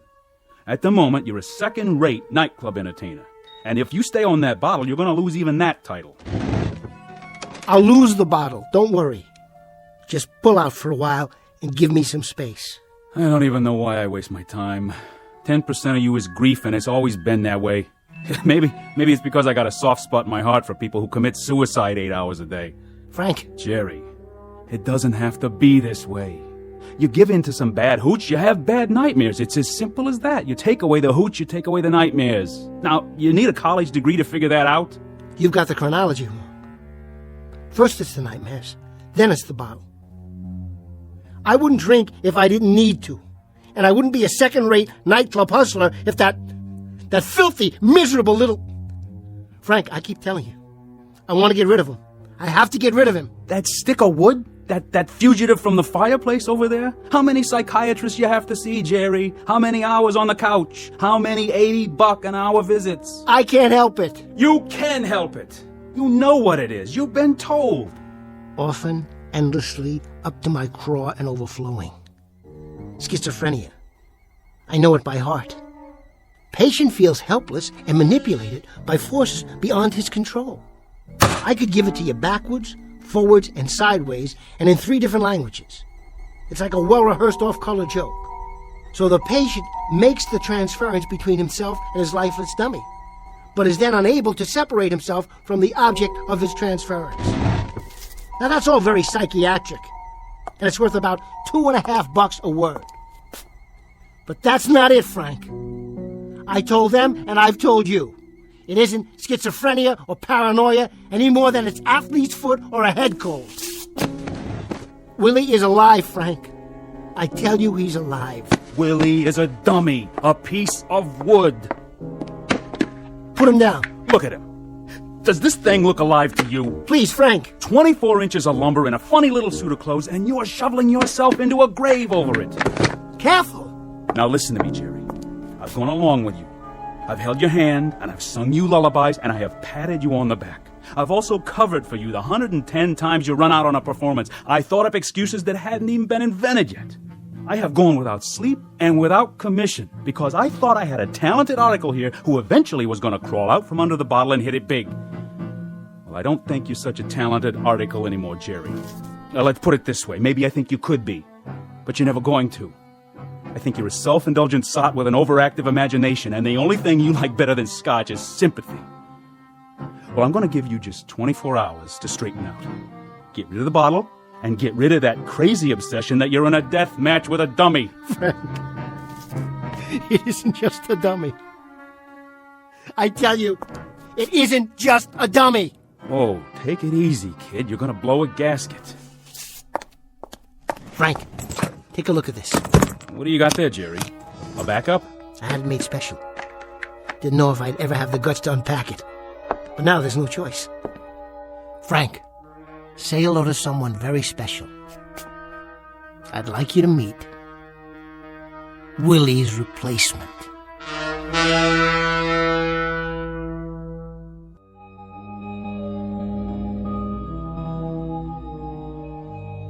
Willie's replacement? That's right. I call him Goofy Goggles. See the big, thick glasses? Great, huh? From now on, he's going to take Willie's place. You mean in the act? You got it. I'll get rid of Willie. I'll scrap him. I'm going to do a whole new routine. A whole new routine takes time. You got another show in half an hour. I won't be able to go on for the late show. Tell him I'm sick or something. I've already told them you're sick or something. Now, the trouble is they know it's something that's bottled in bond. Frank, you got to back me up on this. You'll be out on that stage when you hear your music. I don't care which dummy you bring, but you be out there. This is one I'm not covering for. New routine, right. Come on, Goofy, we can do it. There you go. You sit right here on the table, and we'll cook up some gags. Sure, it'll be easy. What are you looking at him for? Don't worry about Willie. I turned him around so he can't see. Better put on a little more pancake. It's hot under those lights. How you doing? Clean your glasses for you? There. Okay. Now, say, Goofy Goggles, why don't you have your glasses fixed? You look kind of nearsighted. Are you kidding? I don't need them. My eyes are A-OK. I'm a grown boy. Goofy, you're looking at the band leader. I'm over here. Keep talking. I'll find you. Why don't you sit on my lap? There you go. Isn't that better? Say, Mr. Etherson, I've been meaning to tell you. You put too much starch in my collar. Too much starch in your collar? Well, that's so you'll stay awake for the whole show. Heads up. Did you see that chorus girl over there? Where? See? What did I tell you? But listen, you gotta be subtle about it. Don't stare at them when they walk by. Your whole head wobbles like it's gonna fall off. Yeah, that'll work. We're gonna make it out there. You and me, Goofy, and nobody else, just you and me. Willie, I saw that. You turned your head around. Don't look at him in the mirror, Goofy. He's nothing anymore. As soon as I lock him in his suitcase, he's through. Washed up, finished.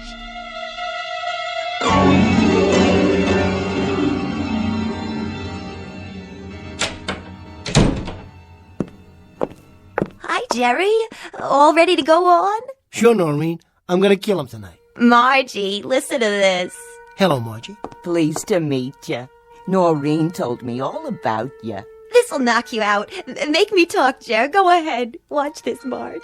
I'm on in a couple of minutes, Noreen. How about after the show? Oh, come on. Check this out, Marge. He makes me sound just like Willie. It's real crazy. Go ahead, Jerry. Hey, where is Willie anyway? He's not going on tonight. I've got a new partner. He's kind of cute. Meet my new friend, Goofy Goggles. Just the same. I miss you, Willie. Here's a kiss. Can you catch it through the door? Mwah! Knock it off, babe. That tickles. Willie, cut that out. What did I tell you, huh? What did I tell you? It sounded like he was all the way in the dressing room. Isn't that wild?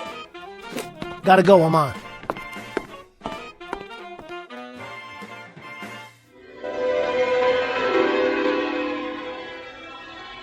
Goofy, you're talking to the band leader. I'm over here. Now listen, I think it's about time you got new glasses. I really do. My eyes are 20/20. What are you looking for? Keep talking. I'll find you. You know something? I think you ought to have an eye test. My eyes have a great IQ. Trust me. That's what you said to your toothpick. All right, now, let's try it. Look at this card. Oh, wait. Are you trying to trick me already? What does this say? Give me a hint. Come on, Goofy. It's as plain as the nose on your face. It ain't that big. Goofy, it's a letter that's between D and F. I got it. It's an E. My, how did you do that? I cannot tell a lie. That'll be a first. Well, I saw that card before and I memorized it. I thought so. Well, I got a mind like a steel trap. A mousetrap is more like it. Now, what do you say we get out of here? Wait a minute. Wait a minute.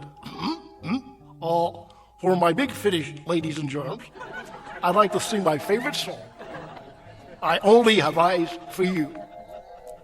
You are here, so am I. Maybe millions of people go by, but they all disappear from view. With a voice like that, Goofy, it's no wonder they're all disappearing. For the exit. I'll make the jokes. You just move your lips. 'Cause I only have eyes for you.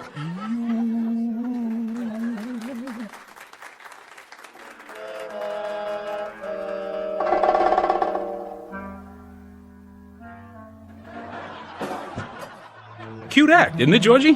What's cute about it? I like the old dummy better. Why'd he change it? Well, you know, brighten it up a little bit. Give it some novelty. Novelty? With a ventriloquist?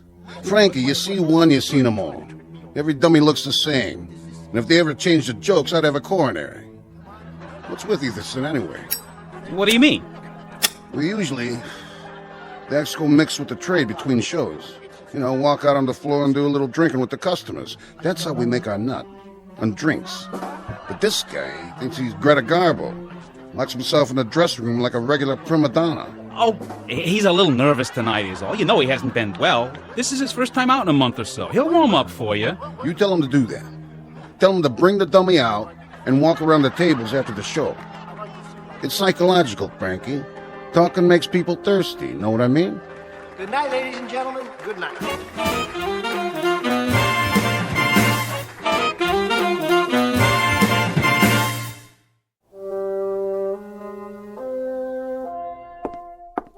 That was great. Really. Thanks, Marge. And him, oh, he's a living doll. Oh, Goofy, you are the only man for me. Mwah. Hey, careful with the merchandise. That's enough, Marge. Goofy doesn't like to be touched. Say, what's the matter with him?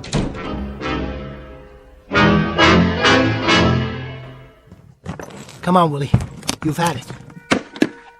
Get down and stay down. That's right, put your legs in. Stop fighting me. I said lie down. There. Rest in peace, Pinocchio. Your next stop's the sawdust factory. And as for you, Goofy, it's strictly you and me from now on. How's that collar? Still too tight? Jerry? What are you doing here? You leaving? What's it look like? Well, you got your coat on. You packing up, huh? I'm getting there. Georgie was hoping you'd mix with the customers. Tell Georgie I'm a ventriloquist, not a shill. Why don't you tell him? And that means? That means I'm resigning from your fan club. You keep your 10%. I'll keep my self-respect, also my sense of humor, my regular meals, and my normal office hours. You and I have had it, Jerry. I have gone the route with you and then some. You don't need an agent, you need medical help. You never believed me, did you? I believe you have obsessions. I believe those obsessions are eating you up alive, but I also believe, Jerry, that you're letting them. Frank, listen to me. He talks when I don't talk. He moves when I'm not looking. He tells jokes I've never heard of. He steps all over my lines. He throws me bum cues, and then he drowns out my gags. Listen to yourself. Frank, I'm not crazy. He's real. He's alive. That's why I stuck him in that suitcase. And that's why I locked it. It's all over now. I'm taking Goofy, and I'm going to catch the first plane out of here. I'll go down to Miami, or maybe L.A. Frank, what was that place in Kansas City that we did so well in? The place in Kansas City was the same as Miami, which is the same as Los Angeles, which is the same as Sioux City, Iowa, which is the same as any town south, north, and west of here. They're all the same, Jerry. You're not going to leave Willie by hopping on a plane, train, taxi, or a one-horse shay. This thing you have to lick right here. This you lick at the source. Yeah, well, we'll see. Come on, Goofy, get in. We're taking a little trip. What about the other suitcase? Drop it in the river for all I care. Or keep it for old time's sake. I don't ever want to see Willie again. I thought I just explained it to you. This you can't just run away from. And I told you, we'll see about that, Frank. Just you wait and see. Willie is history.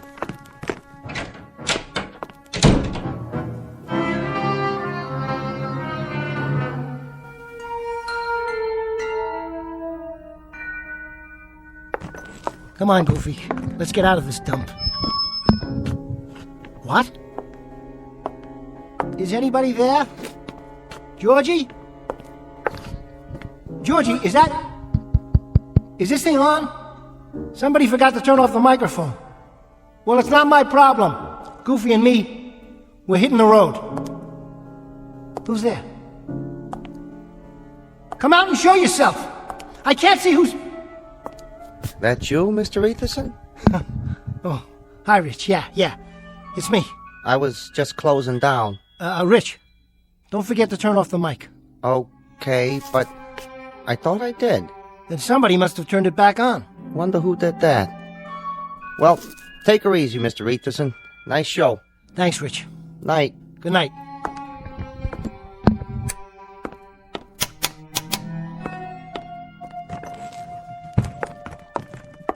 You running out on me, Jerry? What? You're not gonna leave me in a stuffy old suitcase, are you? Something else was there, Mr. Etherson? Did you just say something? I said goodnight, that's all. Sure. Don't work too hard. I'll try not to.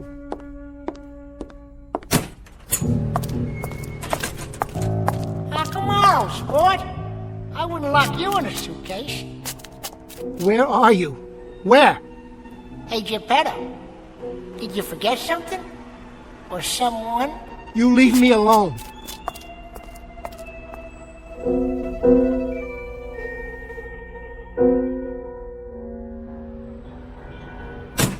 So then he says he doesn't like to be touched. Can you believe that? Well, Jerry's a nice guy and all. Nice looking, that's for sure. But he's got a lot of problems. I don't know what exactly, but Oh, what's the matter? this alley is really dark. So? Are you sure it's safe? I always go this way. It's quicker. Want me to walk with you? Don't be silly. You go up there to the street. There's plenty of cabs at the corner. Yeah, but it's so late. You shouldn't walk home alone. Don't worry about me, Margie. I can take care of myself. Well, if you say so. I say so. See you tomorrow night. Okay, Noreen. Night.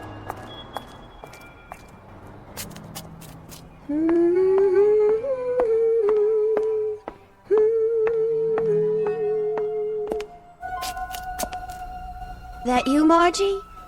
Is somebody there?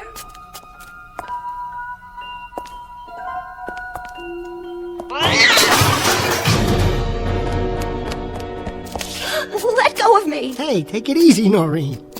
It's only me, see? Oh, Jerry, thank God. Who did you think? I don't know. Were you following me? Well, sort of. I was waiting for you. You were? Yeah. I was watching the stage door for you to come out. Sure you were. Would I lie? Well, in that case, I suppose the line is, this is so sudden, and for once it happens to be true. I thought maybe... What's in the suitcase? Is that Willie? No, it's not Willie. Listen, I thought maybe we could get a drink together, or maybe a sandwich and a cup of coffee.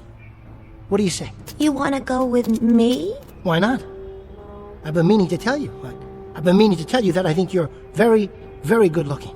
Really? Yeah, you're the best looking girl at the club. No kidding. So what do you think? We could get a cup of coffee or something? Seems to me I've heard that line before. Noreen, it's not a line. I mean it. Slow down. Don't get me wrong. Just coffee. That's all. Sit someplace where it's nice and bright and talk, you know. That's original. Come on, Noreen. How does that sound? Sure, I guess. But what's the big hurry? Do we have to walk so fast? What? Oh, no, of course not. What's the matter with you, Jerry? Are you sick? What do you mean sick? I just like you, that's all. Is that a crime? I like being with you. What is going on? I just thought we could spend some time together. Something's wrong. You act like you're frightened. What are you frightened of? Noreen. Tell me. Noreen. I can't be alone now. I can't. He's bugging me. Who? His voice is coming out of everywhere. He's all around, no matter where I go. Before you came out, I thought I saw his shadow back there on the wall. It was you, Noreen. Who are you talking about? Willie! Don't you get it? Noreen, you've got to help me. Let me stay with you tonight. I'm telling you, Willie is... Willie is a dummy. Get away from me, Jerry. You're scaring me. Noreen! Noreen, wait! Noreen, please! Come on! Open up! Hello? Rich? You still here? You didn't go home yet, did you? Rich? Say, I was wondering, could I stick around for a while? Maybe spend the night right here in the club? You mind? I can sleep in the dressing room. See, I got a little problem. There's this guy, and he's following me. Testing. Is this thing on? No. What do you say, stranger? Long time no see. I thought you were gonna blow this joint. Where? What's the matter, booby? Your plane got grounded? Or couldn't you get past security with that funny-looking suitcase? But how? Funny thing happened to me on the way to the club tonight. I was out in front of the Ritz Savoy Hotel. That's where I live. In front of the Ritz Savoy.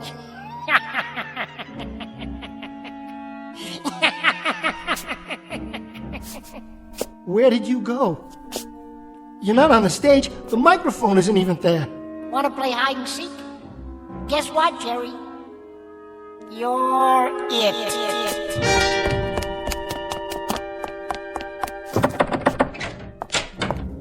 Hide and seek, huh? Where are you hiding, you little...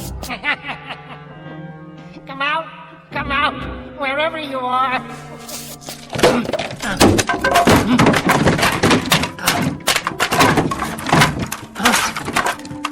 The other suitcase. You're still in there, where I left you. You gotta be. There you are. I'll kill you, Willie. There. What do you think of that? Now let me see you try to follow me. Wait a minute. What are these glasses doing here? These are goofies. I know, I backed them myself when I put them in the... Goofy. I didn't mean to hurt you. I took the wrong one. How could I leave the wrong suitcase? Open the other one. Go on, Jerry. Open it. The one you've been carrying around. I was in there a long time. Now I gotta get my pants pressed. Let me give you a tip, Jerky. Don't ever run with a suitcase under your arm. I almost lost my lunch. Then you'd have a real mess to clean up. You get away from me. Just leave me alone. I won't tell a soul. Believe me, I won't tell a soul. Who do you think you're talking to? Maybe you need glasses. Willie, just let me walk out of here. And you'll never see me again, I promise. Well, why don't you take the eye test? What am I holding up? I'll give you a hint. It comes between D and F. No fair beacon. For the love of God, let me go. No can do, partner. Now, what do you say we get down to business? But you're a dummy. You're made of wood. Somebody built you. How could you... You jerk. You made me real. You spanked me to life. You gave me thoughts. You poured words into my head. You moved my mouth. You rolled my eyes and stuck out my tongue. You big lug, don't you get it? You made me what I am today. And I hope you're satisfied, you rascal, you, from the song of the same name. No, no, no, no, no.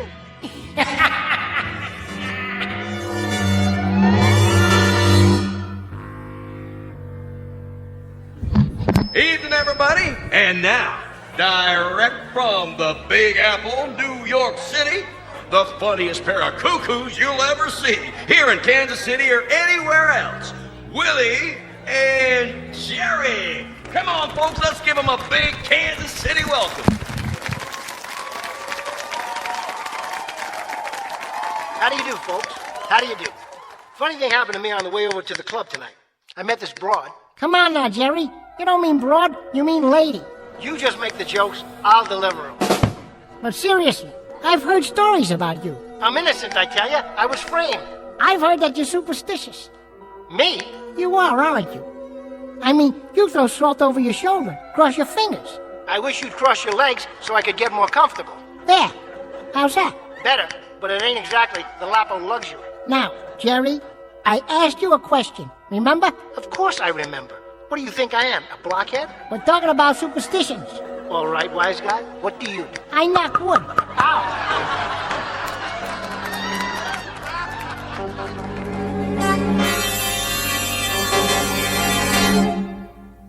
What's known in the parlance of the times as the old switcheroo. From boss to blockhead in a few easy lessons. And if you're given to nightclubbing on occasion, you might want to check out this particular act. It's called Willie and Jerry, and you'll find them booked into some of the better clubs along the Great Gray Way known as the Twilight Zone.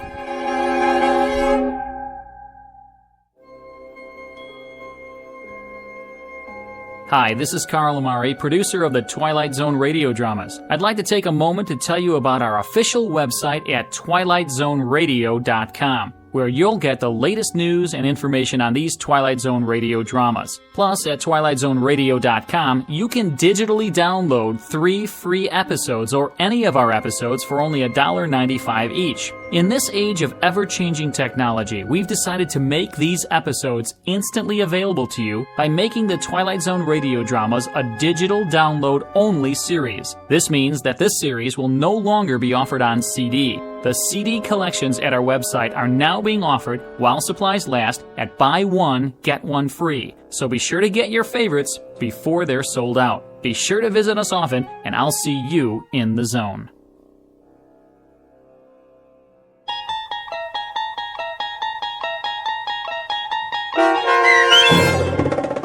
The Dummy, starring Bruno Kirby with Stacy Keach as your narrator, was adapted for radio by Dennis Etchison and based on a script by Rod Serling from a story by Lee Polk. Heard in the cast were Craig Wickman, Michelle Graff, Linda Ryder, Rich Komanek, Christian Stolte, Paul Patch, Roger Wolski, and Doug James. To learn more about the Twilight Zone radio dramas and to obtain audio cassettes and CDs of these programs, visit our website at twilightzoneradio.com. This copyrighted radio series is produced and directed by Carl Amari and Roger Wolski for Falcon Picture Group. Doug James speaking.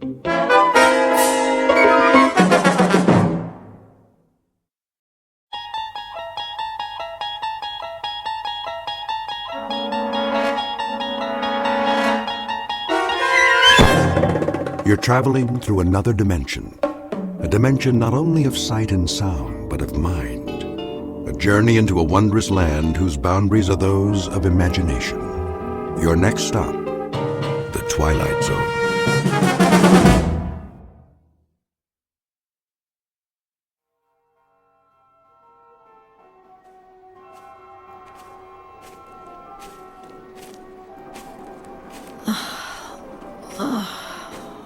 Я така змучена.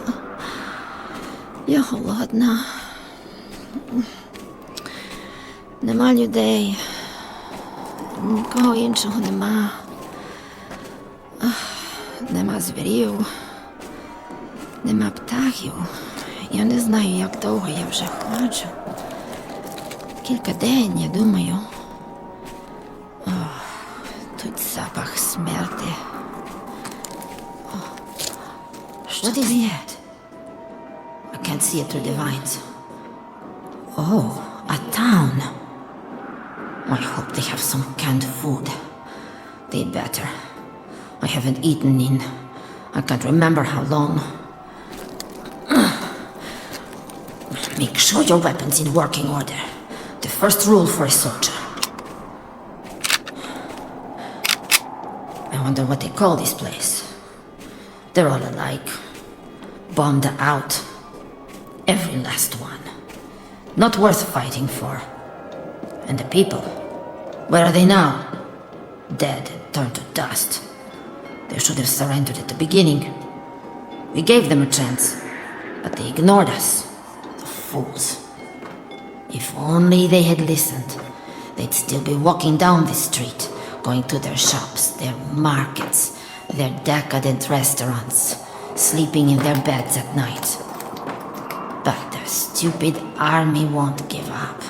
They fight on, wherever they are, whoever is left. Sooner or later they'll have to surrender. The word will come through and it will be over. Oh, please let it be over soon. But how will I know?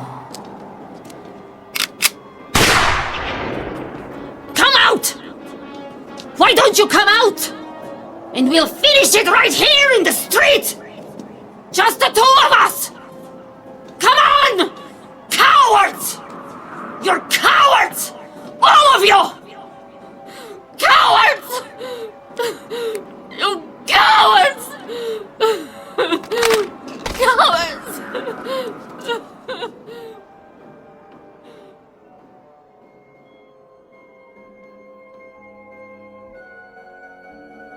This is a jungle, built by natural forces to honor disuse, commemorating a few eons of nature left to its own devices.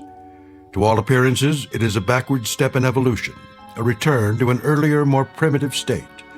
But it's also another kind of jungle, the kind that grows out of the human race's war with itself. Hardly an important battle, this one, not a Gettysburg or a Marne or a Iwo Jima. More like an insignificant corner in the crazy quilt of combat. But it was enough to end the existence of this little city. It's been 5 years since a human being walked these streets. This is the first day of the 6th year, according to the old calendar. The time? Make it 100 years from now, or sooner. Or perhaps it has already happened 1 million or 2 years ago. And into this lifeless setting has just walked a soldier in a tattered uniform. She's doing what she was trained for, and with no order to the contrary, she's locked into searching and destroying or merely surviving. The language spoken is English, for our benefit, but the place is the Twilight Zone.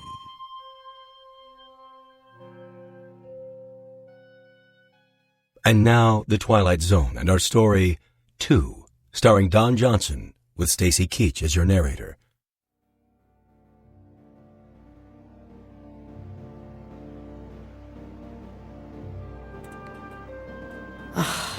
Just as I thought. Another ghost town. Broken windows. Empty shops. What did they sell? Civilian clothing. How quaint. Something at the corner. Oh, an old army truck. But which army? One of theirs. Well, it's not going anywhere now. What else have they got around here? Barber shop, newsstand.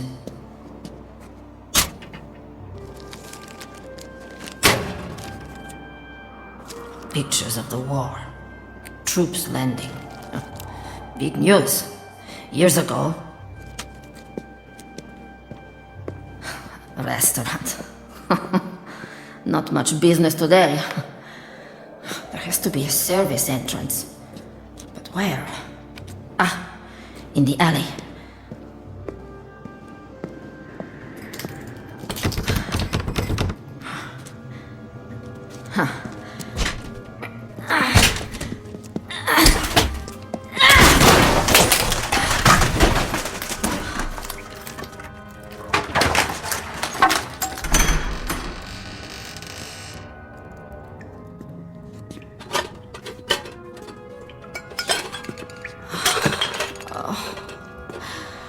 Somebody got here before me. Oh, the cans are empty! Yes! They missed one! Canned chicken! I don't believe it! Canned chicken!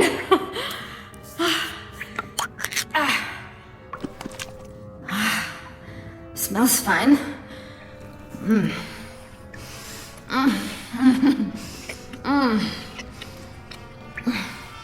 Find something? Where did he come from? My weapon!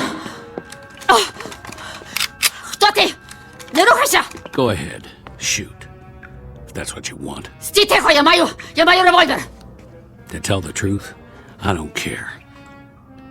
You got the guts to do it? I didn't think so. You don't want to fight any more than I do. Put the rifle down. I said give it to me. No! Ow! What do you do that for? What are you, crazy? Let go of that frying pan. You could hurt someone. Ты ми враг! Стій тихо! He's the enemy. A pawn of the state. That's better. Now, will you please relax? I'm not going to harm you. Got it? If he touches me again... Не торкай мене! Не чіпай мене! Well, now, I don't speak your lingo. But you're either telling me you're glad to see me or go to hell. Which is it? Відійди від мене.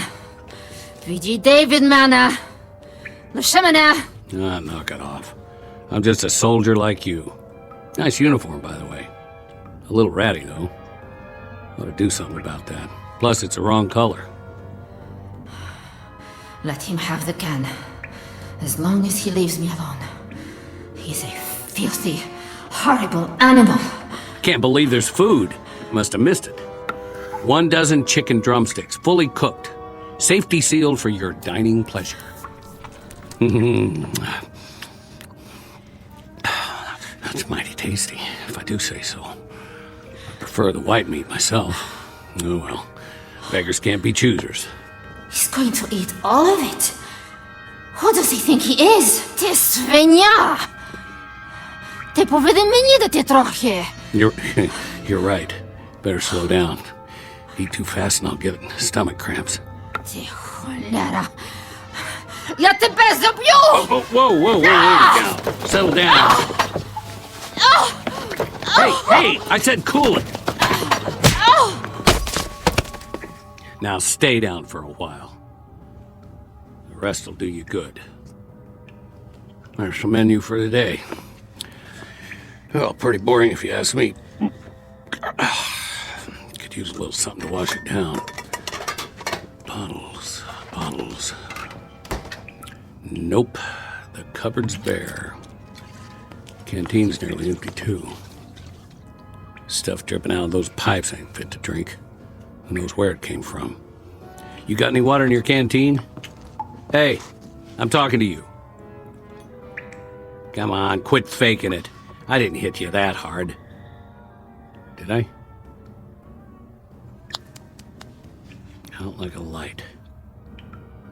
Hardly anything to her. Skin and bones. Must not be eating regular. Let's see what you're carrying in that belt. One last swallow. Okay, keep it. A few rounds of ammo. What's in the holster? 45 automatic? Not even a 38. Broken mirror, an old comb, and a couple of hairpins. Sorry, lady. I can't use them. Go on. Chow time. Hey, you better eat it before I do. Wake up, I said. For the love of...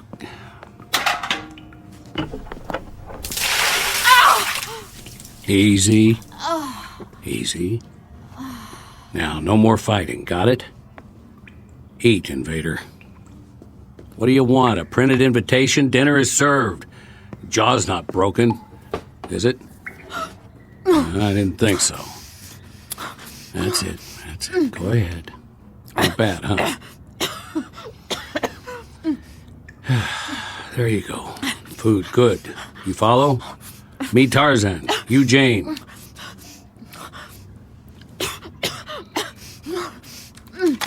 Oh, no. Leave the gun where it is. Mine's behind the door. No more shooting. Nix. Verboten. What language do you speak? Okay, be that way. Look, the only reason I can see for us to fight is that your uniform is a different color, and that's not good enough anymore. I say it just doesn't matter, you get me? What is he babbling about now? Yeah, I know, I talk too much. I'm just trying to make a little small talk is all. He'll pass the time. Come on outside with me. I want to show you something. Come on. It's okay, I promise. Where is he going?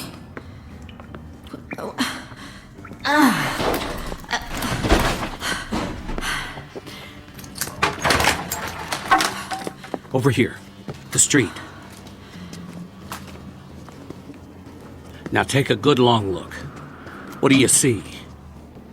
Bombed out buildings. Weeds. Torn up asphalt, broken glass, caved in roofs and bullet holes. We're lucky we don't have any in us. And you know who shot up the place? Trigger-happy infantry, like you and me. All that firepower, and for what? Nothing here but a bunch of skeletons. Bodies they didn't even bury. The future of city living. Comprende? Capiche? Had to bring your weapon, didn't you? Well, who you gonna shoot? I know. The old ways die hard. I got mine too. See? Same as yours. With a different language and a serial number on the side. Won't you get it? They were all made in the same factory. Somebody wanted us to fight so they could sell these and bombs and planes and missiles and I don't know what for cold, hard cash for the economy when there was one. And now it's over. No more countries or borders or noble causes or dogs or birds in the trees. All gone, blown away. Use your head. What's the sense in fighting? Who's the enemy? Can you tell me that? Hear ye, hear ye. Know ye by these presents that I do hereby declare peace upon the entire world. As of this day, this war is officially over. The silent majority. They never did have much to say. But you heard it, didn't you? So that means the motion passes. A majority of 2. Where are you going? Would you like my company? I'll admit I'm a little mouthy sometimes, but I can button it. You'll see. Give a guy a chance. You know, I'll bet you're really very pretty under all that dirt. Parlez-vous pretty?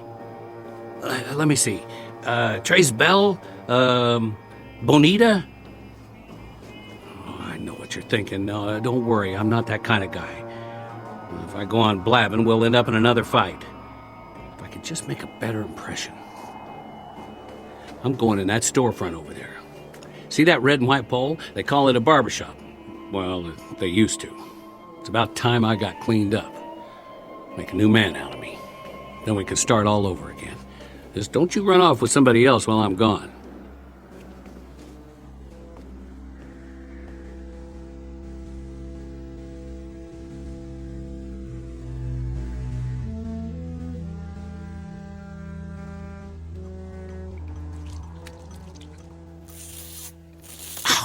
Boy, that's smarts. Hi there. We meet again. You're not supposed to see this. This is man stuff. But I can tell you it's plenty tough shaving with cold water and a rusty razor. Plus, that's not much of a mirror on the wall. Well, this is as good as it's gonna get. Sorry to disappoint you. Oh, I found a bar of soap. Here. Use my towel if you want. Oh, by the way, I'm taking the straight razor with me, so don't get any ideas. Your turn. If you want to get cleaned up, I'll wait outside. And then we can see what there is to do in this burg.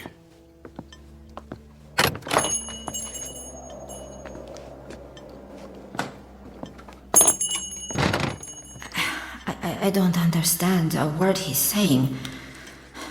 But I know one thing. The enemy always lies.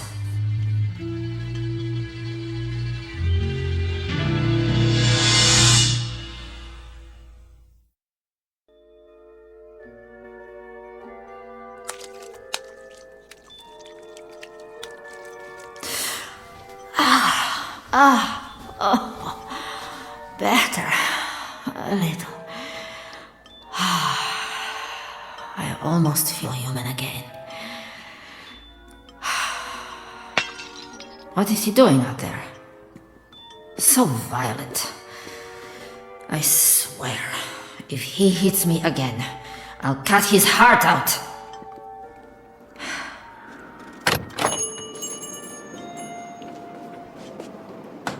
Look at what I got you. From that old shop down the street. The mannequins won't mind. Don't know if it's your size, but it might fit. You like? A dress?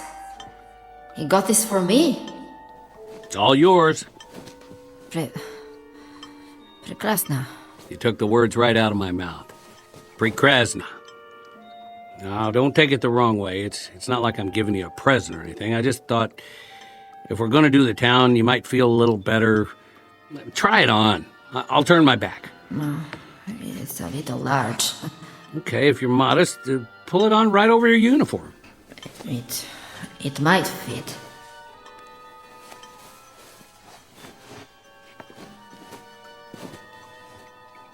Some kind of evening dress. And it ain't even night yet. Well, that's all right. Nobody's going to take our picture for the paper. Check it out in the mirror, what's left of it. There's a little piece of glass there in the corner. See? Oh. What happened to my hair? Greasy. Awful. I need a pair of scissors.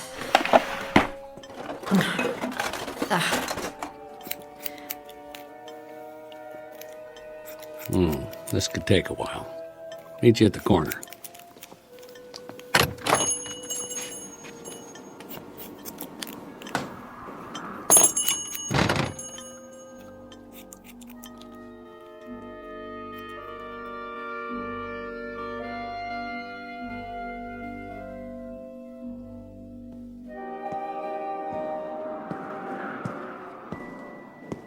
Well, well, what do you know?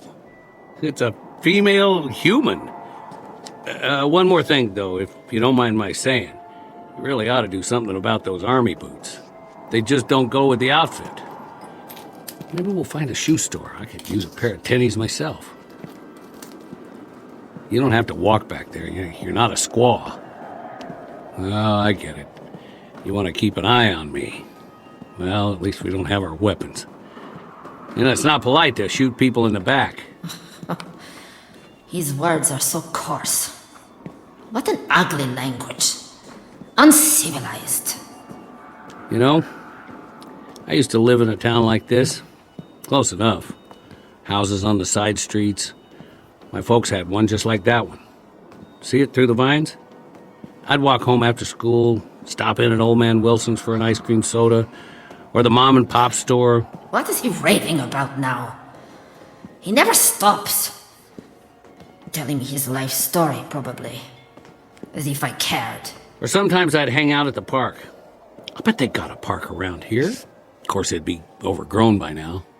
Have to hack your way through it with a machete. But it's my duty to keep an eye on him. He might be a sniper. Or a saboteur. I don't believe it! A movie theater. You know what movies are, don't you? They have them where you come from. Sure they do. Everybody loves movies. Well, come on. I'll buy you a ticket. Hey, wake up in there. You got a couple of paying customers. A film emporium. To entertain the masses with propaganda. Let's sneak in. Nobody's watching. Just have to move some trash away from the door. After you. Ugh. Ugh. What is that stench? Something very bad in here. Don't you love the smell of buttered popcorn in the afternoon? Reminds me of cholesterol. You want something from the candy counter? I'll see what they got.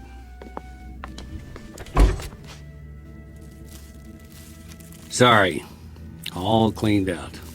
Just some sugar daddy wrappers. Milk duds are dried up.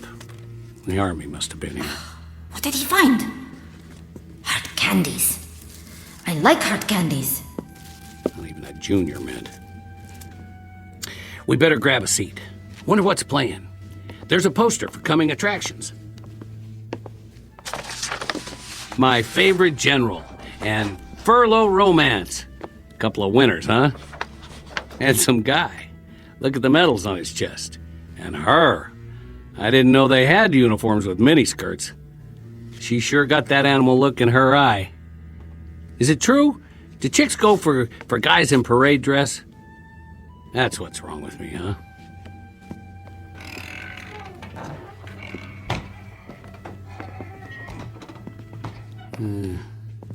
Not so bad. Nice and dark, a few bullet holes in the screen. How close do you like to sit? How about the first row?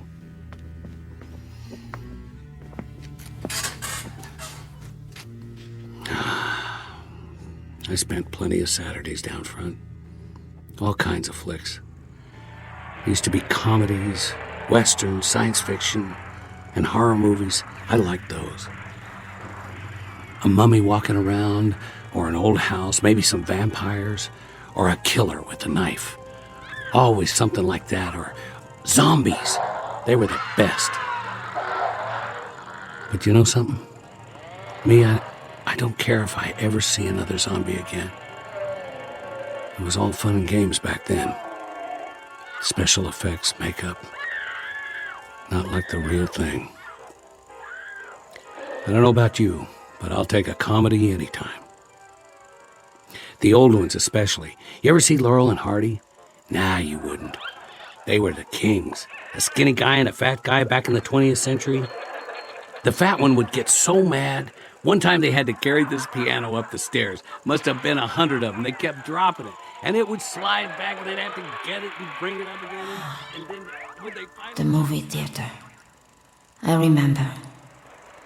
They showed us films of enemy forces, invading and attacking all over the world, burning and looting, destroying everything in their path. Like locusts, like a plague. And we were the only ones who could stop them. I took my training, like the others, to learn how to fight. The best trained soldiers on Earth. We would stop the aggressor and restore order in the world. But it went on and on. He would not give up. He would not give up. Like this one. He is the enemy. Those old comedies, they were the absolute top in my enemy. opinion. There were even some guys called the Three Stooges. Man, oh man. Where is my weapon? Where are you going? Sit down. Why Моя don't стрільба. Мушу дістати. Мушу боронитися. Wait. Досить. Hey, will you wait? I got to get my weapon to defend myself. Come back. What are you doing? Don't go in that hall. It's not safe. I'm telling you the truth. Rats live in these buildings. You think I'm lying? Hey. I got to get out. Another door somewhere. Oh! What did I trip on? Bones. I told you not to go. Lord, dead soldiers. They must have been trapped. Sick. Don't touch them. What's left of the bodies might be infected. Keep your hands off that gun. You'll get the sickness. Do you want to die like them? Do you? Стій, тихо! Я тебе заб'ю! All right. Two can play that game. Now, you want to pull the trigger? We'll do it on 3. Maybe they're loaded. Who knows? If they didn't run out of ammo before they died, I can't even tell what their uniforms look like anymore. Of course, even if these guns fire, the barrels are probably stopped up. That could be fatal. Chamber will blow up in your face, or mine, or both of us. Your call, soldier. On my count. 1, 2... I don't want to kill him. I don't want to kill anyone. You made your point. You're tough. Me? I don't want to play. Watch what I'm doing. I'm setting this gun down again, where it belongs. With the dead. You see? Nice and slow. Now I'm going to turn around and walk out of here. If you still want to shoot, shoot. Thanks for the movie date. It was fun while it lasted. Я слаба. Я слаба. Я не можу. I'm weak. I'm weak. I'm weak.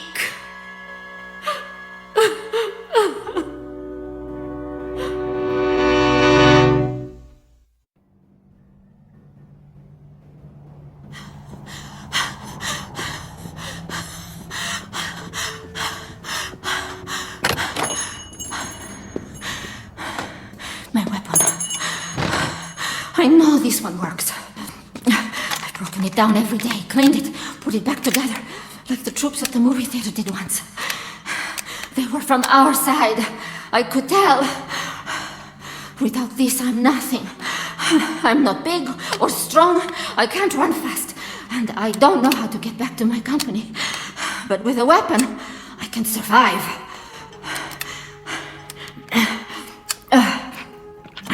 Not many rounds left. I have to make them last.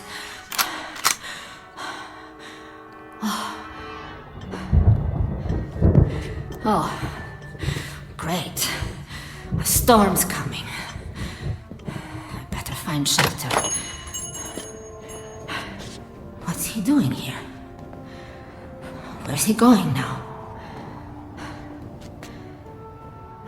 He's looking for shelter too. Someplace without holes in the roof. Why doesn't he hurry up? I've got to get out of here before it gets dark.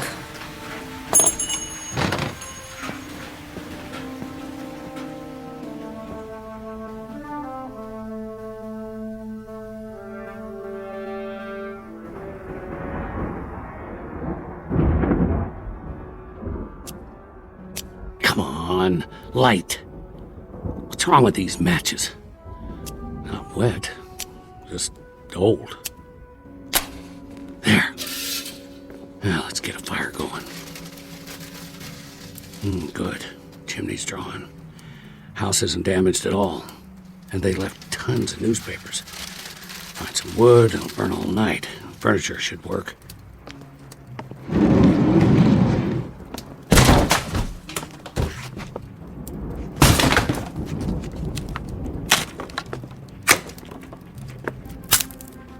They don't make chairs like that anymore. Solid hardwood. This ought to last. Where is she? Crazy soldier. Use your eyes. There's a whole house here they didn't hit. Big enough for both of us. What's the matter? Not good enough for you? Hey! Can you hear me? Coming out of the rain! Got a fireplace and everything! All right. Stay out there and fight your war. All by your lonesome. Sleep tight!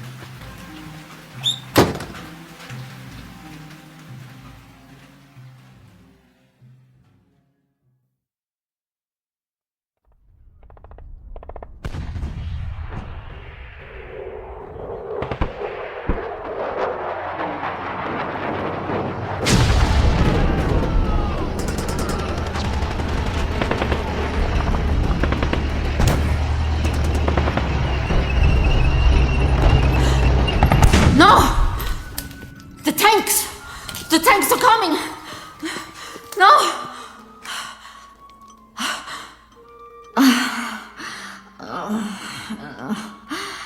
No, a dream. No, that's all. A dream. Always the same. Good morning, mannequins. Hope you slept well. I certainly didn't.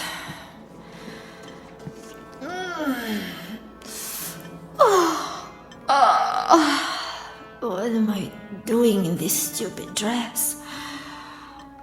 You can have it back. I'm not going to need it. I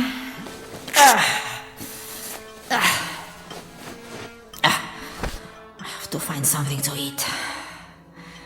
But where? There isn't any place left.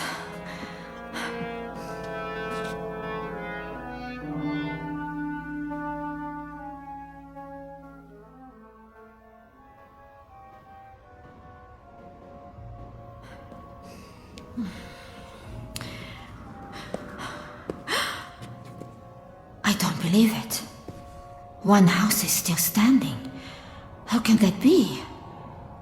The troops must have missed it. Is that smoke from the chimney? It's him. He's already claimed it. Food? What the? You? Good shooting. Go ahead, finish it. You got me in your sights. Do it. Do it now. Some kind of trick. Make your move. Because I'm not going to fight. See? I don't have a weapon. Left it at the movies. What, you don't believe me? Come on and search the place. Not even a pea shooter in here. What's he wearing? Where's his uniform? By the way, that thing you shot out of my hand was called a mason jar. You know what that is? Preserves. They have a whole slew of them. Put them away before the war. Take your pick. Probably keep us both alive. Food? Oh, yeah. You know that word, don't you? Well, what are you waiting for? Or would you rather starve to death? Hold it a second. Drop your weapon. What? Drop it, I said. No guns allowed. It's a trick. You want to live the high life like me, you have to leave the fighting at the door. Lay your weapon down or move out. This is civilian territory from now on. Food. Please. Here, I'll let you sample the goods. Catch. Nice. Now unscrew the top. That's it. You don't have to use your fingers. There's a kitchen full of spoons and forks. We can wash them in the rainwater. I'll set up a barrel in the backyard. We'll need most of it to drink, though, till it rains again. Yeah, I think it's loganberries. There's plums and figs, and peaches and applesauce, and summer squash. You should see it, a real fruit cellar. Take it easy. It's not good to eat it all at once. You might get a stomachache. Later, okay? I'll put it on the porch. Plenty more where that came from. Where's your dress? What's he saying? You know, dress. The one I gave you. Prekrasna? That's it, Prekrasny. Oh, I didn't ask you. What do you think of my new duds? I found them upstairs. Where did he get that ridiculous outfit? The suit doesn't even fit. The sleeves need to be taken up. Of course, he wouldn't know how to use a needle and thread. There's a whole closet full, men's and women's. The shoes don't fit me, more your size. You should try them on. I wonder if there's a sweater and a good overcoat. And something besides these boots. They're falling apart.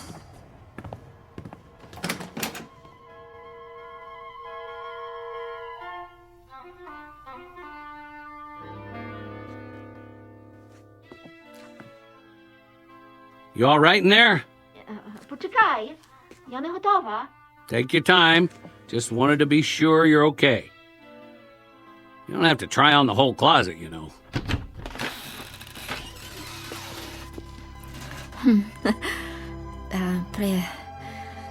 Prekrasna? Whoa! Get a load of you! He doesn't like it. I should have known. I'm ugly. Ugly. I don't believe my eyes. No. No, you. Listen, I've never seen anyone who looks like you do right now. The skirt, the blouse, and you did something to your hair. Did you brush it or what? Don't you dare change those clothes. You look absolutely perfect. The death washed away. Gone for good and never coming back. Shh. Listen. Get over here. You know what that is? A real live bird. How long it's been since you heard one?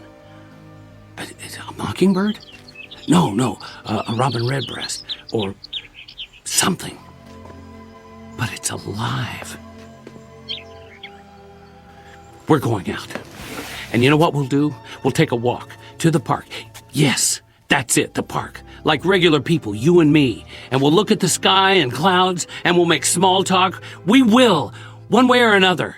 And you know what we'll talk about? The same as anybody else. The weather. And what we're going to have for dinner, and maybe we'll even crack a joke or two. Bet you haven't had a real laugh in a long time, am I right? And then we'll stroll back home, taking our time like it's Sunday afternoon. It's gonna be a whole month of Sundays from now on. His voice is different. And his face. It isn't a bad face. Not really.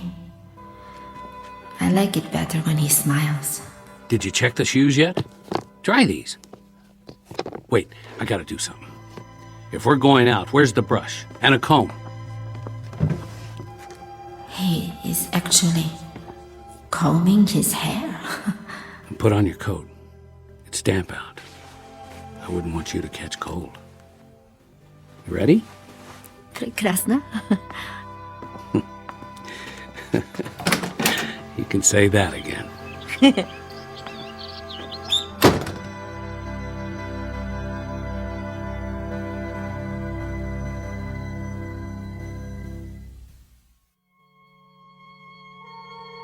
easy to talk about the big issues like fear and survival, war and peace, life and death.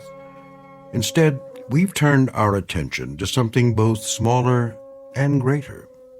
Because in the end, it may be that politics don't add up to all that much. This has been a love story, stripped to its bare essentials, about two lonely people who, against all the odds, found each other in the Twilight Zone.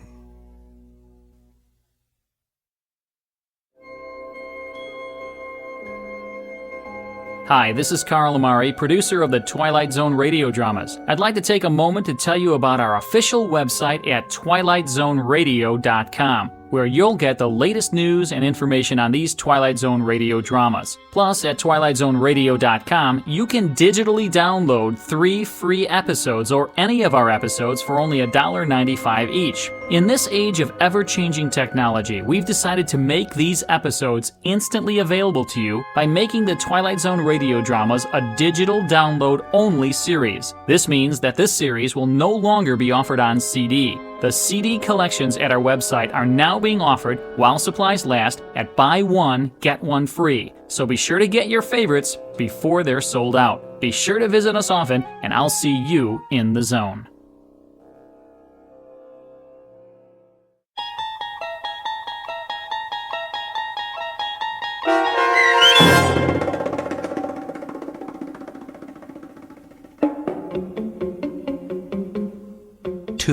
Starring Don Johnson, with Stacy Keach as your narrator, was adapted for radio by Dennis Etchison and written for The Twilight Zone by Montgomery Pittman.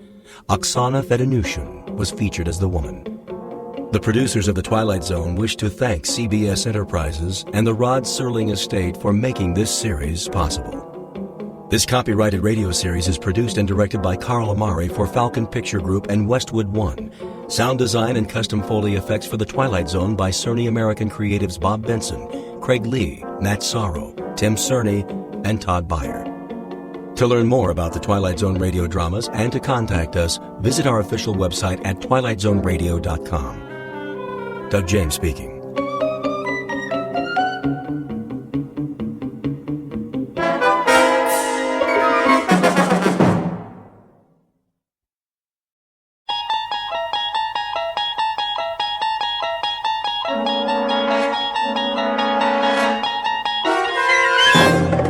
You unlock this door with the key of imagination. Beyond it is another dimension, a dimension of sound, a dimension of sight, a dimension of mind. You're moving into a land of both shadow and substance, of things and ideas.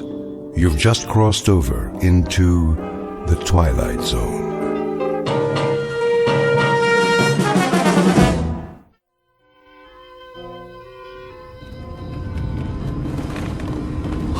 You slow down. Yes, sir. Anything you say, sir. Just get us home in one piece. Your wish is my command. Some party, huh? It was your idea. Oh, I wouldn't say that. They're as much your friends as mine. A regular barrel of laughs. You have to admit, every time Walter does his Barbra Streisand impersonation... Pull over. It's not that much farther. I mean it, Millie, or I'll throw up all over the dashboard. Put your head between your knees, take a deep breath. Now! Okay, Bob, I'm pulling over. Stop. Hey, where are we? Oh, let me out.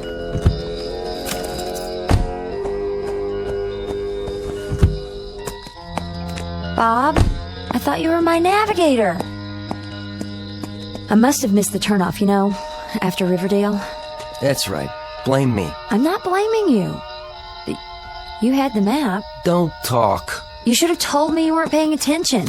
Now look where we are, in the middle of nowhere. Oh, my head hurts. Want me to put the top down? Some fresh air? I just want to go to sleep. All right, get in. Hurry up. Will you look at that? All those stars. I never knew there were so many. We don't see stars like that in Manhattan.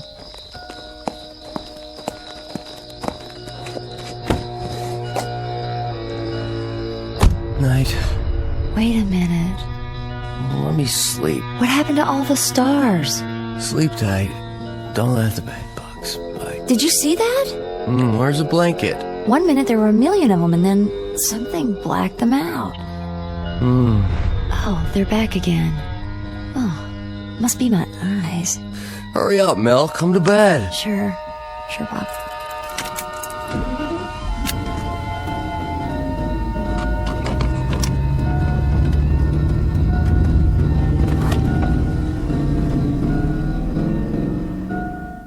Bob and Millie Fraser, two average New Yorkers who attended a party in the country and stayed too long. They also drank too much and on the way home took an unexpected detour. But they aren't worried.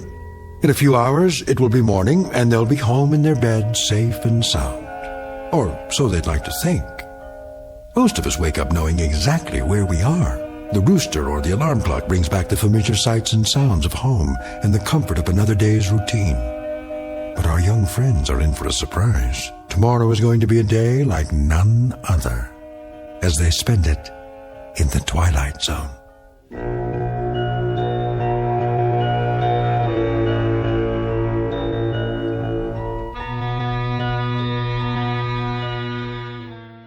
And now, The Twilight Zone and our story, Stopover in a Quiet Town, starring Stephanie Weir with Stacy Keach as your narrator. Bob? Reveille, Tiger. What? The year's at spring, the spring's at morn, the morn's at 7. Speak softly, woman. I got a hangover that was meant for a much bigger man. Want an ice bag? No, just call an undertaker. What was in those martinis anyway? Gin held downwind from the vermouth. I don't suppose. What? I wasn't by any chance the life of the party. You were perfectly fine. Yeah, great, in fact. You told that joke about the ball bearings. Oh, not that one. And you broke a lamp making a forward pass with the throw pillow. Was it expensive? The pillow? Not very. You spent the rest of the evening oogling that girl. Which girl? The one in the low-cut sequin dress. Oh, that girl. Yeah, pretty enough, I suppose, if you like that sort of thing. How would you know? You never looked at her face. You sure it was me? Oh, it was you, all right. Hold down the fort. I'll make the coffee. That would be thoughtful. Wait a minute. I didn't even take my shoes off? Don't tell me. Oh, Bob. I knew you were toasted, but really, you slept in your clothes. You should have helped me out of them. I couldn't even help myself. Look at this dress. It's disgusting. Now I have to get it cleaned. I didn't think I had that much to drink. Did I? Bob, this may sound like a foolish question, but where are we? What? Open your eyes the rest of the way, very carefully. Now, take a look around. I hope we are in an apartment on West 12th Street in New York City. Open them the rest of the way. Oh, no. Tell me I'm still asleep. I wish I could. Millie, answer me honestly. Have you ever seen this bedroom before in your life? Not even in my dreams. We went to sleep at home, didn't we? Sure we did. Remember? Not exactly. We left the party up at Bedford Village. And I was driving. No, I was. I had to because you were... sleepy. That's a nice way of putting it. Let's just say unable to keep the car on the road. I put the top down. I thought I did that. It was supposed to revive you. Then somewhere about Riverdale... Somewhere? You missed the turn? Wait a minute. Something came down on the car from overhead. A shadow. And then... Then? That's all I remember. You probably plowed into another car. I most certainly did not. Well, another car plowed into us. We probably got knocked out. You were already out. Please, I am trying to contact my brain. Somebody brought us here, put us to bed, leaving us fully clothed. That was respectful, don't you think? And now, there's probably bacon sizzling and a plate of scrambled eggs waiting in the kitchen. I could use some of that. Yeah, me too. But I doubt there's room service.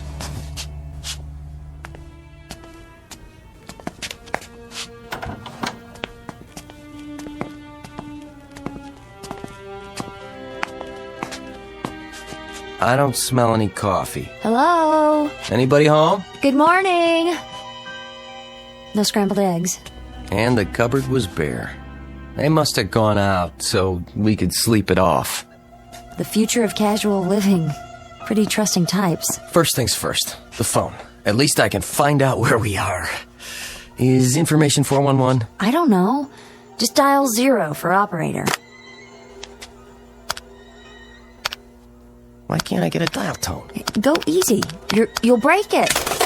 Bob! I hardly touched it, I swear. Now we'll have to replace it. No, we won't. The phone company does that. Look at this. It wasn't even wired to the wall. How do you figure? Maybe they didn't pay their bill. There aren't even any screws. It was glued on or something. We'd better leave them a note. Got a pencil? Nope. I don't even see a pad. Must be one around here somewhere. I'll look in the drawer. You do that while I try to stick this thing back to the wall. She's not a very good housekeeper. The drawers stick. Bob, would you give me a hand? Just pull. This drawer, it isn't real. Let me see that.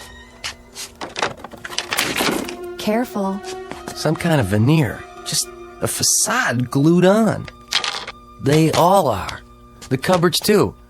What is this? A movie set? Could be a model home, the kind they build to show people. Who builds them? Real estate companies. People come in, they walk through, decide to buy, then they build them to order. Check the refrigerator. Just empty cartons. No milk, no eggs, and this bread isn't real. Nothing but cardboard inside. Well, that's what I call low carb. It's like a prop. Everything is. Let's get out of here.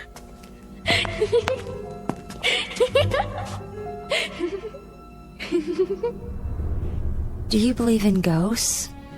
No, but let's go anyway.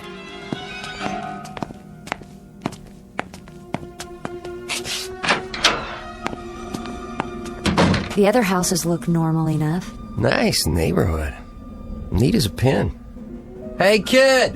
Where'd you go? You heard her too. I guess she went somewhere else to play. What do we do now? Go to the car and drive ourselves home. Sounds like a plan, except for one thing. What's that? Where's our car? You're right. It's not parked in front. And unless my eyes deceive me, it's not anywhere on this block. Great.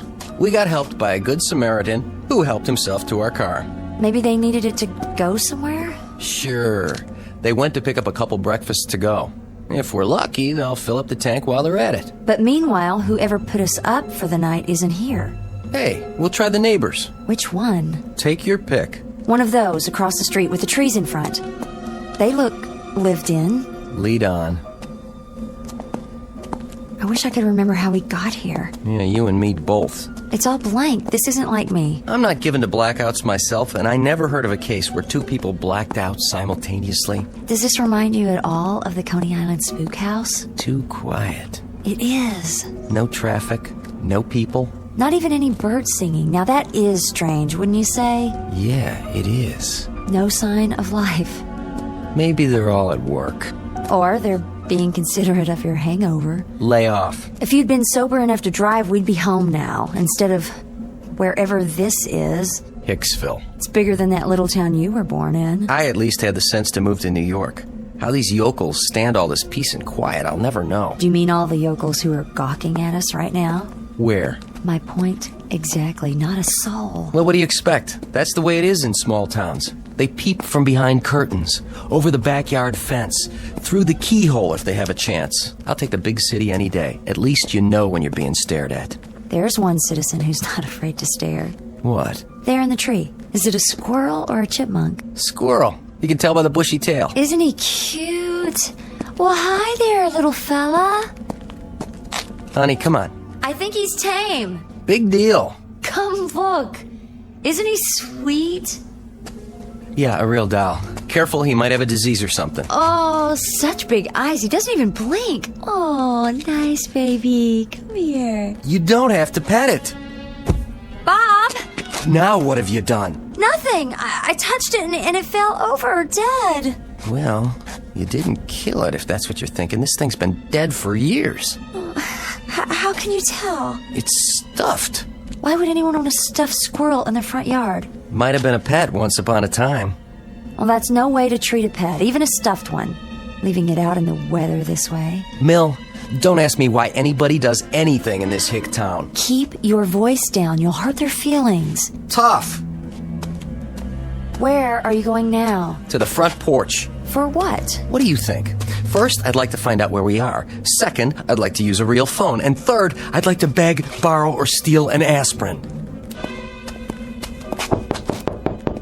We must look a fright. Don't worry about it. I wish I had my hairbrush. What did you do with it?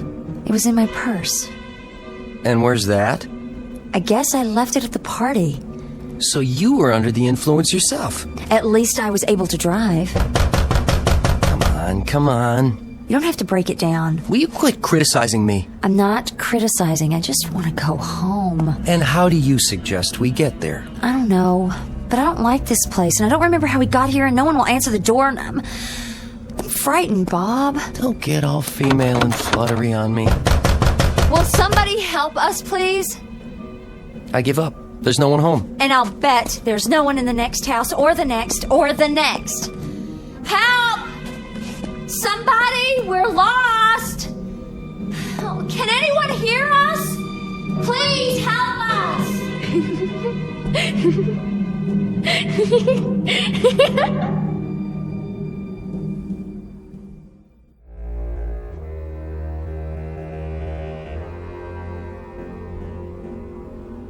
What was that? Someone laughing. The child we heard before. Where did she go? Maybe she's shy. At least we know the town's not completely deserted. No, they're only hiding. They don't trust strangers. A good policy, neither do I. Could be they all went to one place. Oh, really, Bob? Town meeting or something. On Sunday morning. Especially on Sunday morning. That's where everybody is. They've gone to church. Now all we have to do is find it.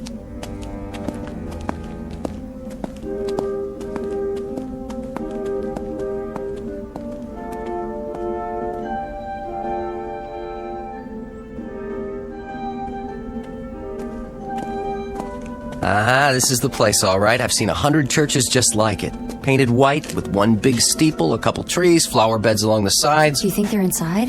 One way to find out. We can't just walk in. Watch me. What do you tell them? I'll tell them I'm tired of their creepy little town. And I'll pay anybody anything he asks to get us to a train or a bus station that'll take us back to civilization.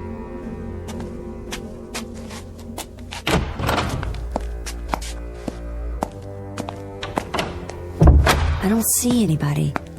This is just the vestibule. They're all on the other side of those doors. Awful quiet. I thought they'd be singing hymns. Maybe they're praying. We'd better wait. Time waits for no man. Here's the church, and here is the steeple. Open the door and see all the... Well? Nobody. What now? I know. This'll bring them. Wait, what are you gonna do? Ring the church bell. It's the oldest distress signal in the books. Need some help? I've got it. Look outside. See if anybody's coming.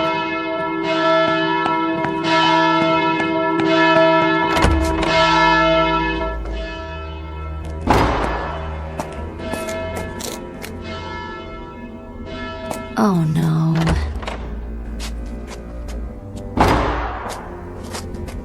Where'd everybody go? See for yourself. I see it, but I don't believe it. There isn't anybody. Not a soul. Just us. This is too much of a stretch. There isn't a person or a thing alive in this town, and yet... What? We're being watched. Millie. I know when I'm alone. And I know when I'm being watched, don't you? Now you're getting paranoid. I'm serious. The hair on the back of my neck stands up, and right now I feel like a porcupine. Not to mention delusional. Is that a delusion? I've got to find that kid. Good luck. Where are you? Hey, kid. There's no reason to hide. We're not gonna hurt you. Whoever you are, come on out and talk to us. It's no use. All right. We're both delusional. I feel it too. We are being watched. The hair on the back of your neck? No, my spidey sense is tingling. The whole town must have a whopping case of xenophobia. Sounds dreadful. I hope it's not catching. Fear or distrust of strangers. I should have realized. It's common in these little one-horse towns. I ought to know. I grew up in one. There are probably half a dozen people watching us from their living room windows right this minute. I'm getting goose pimples. No reason. There isn't even a breeze. Not a cloud in the sky. Or anything else. Like a car, a truck, a single solitary pedestrian. Give me your handkerchief. Why? Look at the flowers. Those are Shasta daisies. So? My allergy. Don't you remember when I took all those tests? I'm sure they're Shastas. I used to buy bunches of them and sneeze all the way home. You're not sneezing now. Bob, look at this. Better not touch them. Just to be safe. That's not what they are. Told you. These flowers aren't real. They're plastic, all of them. Lots of people do that. Dress up their yards with artificial flowers. Less maintenance. I know, but this is different. Nothing in this town is real. The house we slept in, the child we can't find, a squirrel stuffed with sawdust. Show me one thing in this place that's real. That tree is real. Is it? See for yourself. It is real. What did you expect? I don't know, but I think I would have lost my grip if one more thing, just one more, turned out to be artificial. Tree, I love you. Let me give you a big hug. Get me out of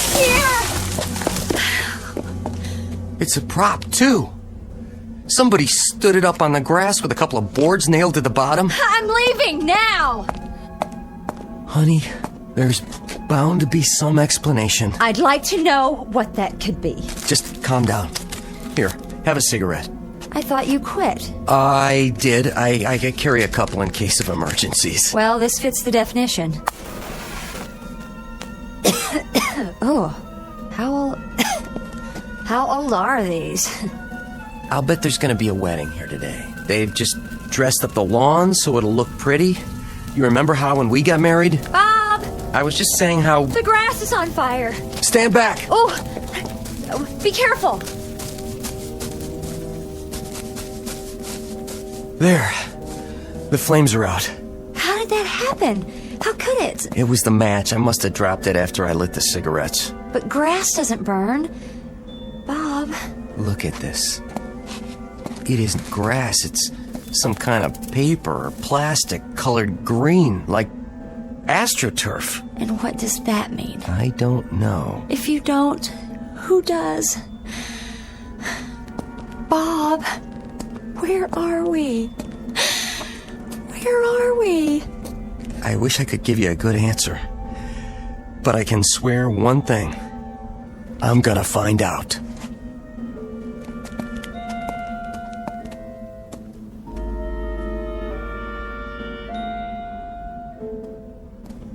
This has to be the center of town.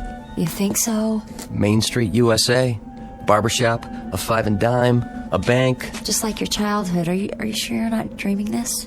Is anybody here? Can anybody hear me? My name's Bob Frazier. This is my wife. Will someone show us the way out of here? Don't try anymore. Just keep walking till we get away from this nightmare. Wait. We'll come to the edge of town sooner or later. Just keep moving in a straight line. Wait, I said. Do you hear that? I hear something. Sounds like a music box. Where? Over here. It's coming from the antique shop.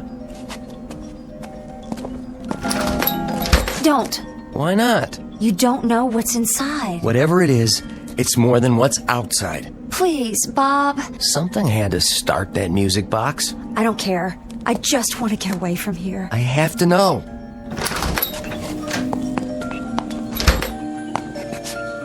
The store isn't real either. There's nothing behind the door. It doesn't have a roof or 4 walls. Hello? Anybody? There's only a display for the window, and that's it. That music box didn't start all by itself. It could have. Our footsteps could have caused it to start. Oh, I don't believe that. It's possible. The spring was tightly wound. We came along outside, and the vibration jarred it, and now it's running down again. But somebody had to wind it.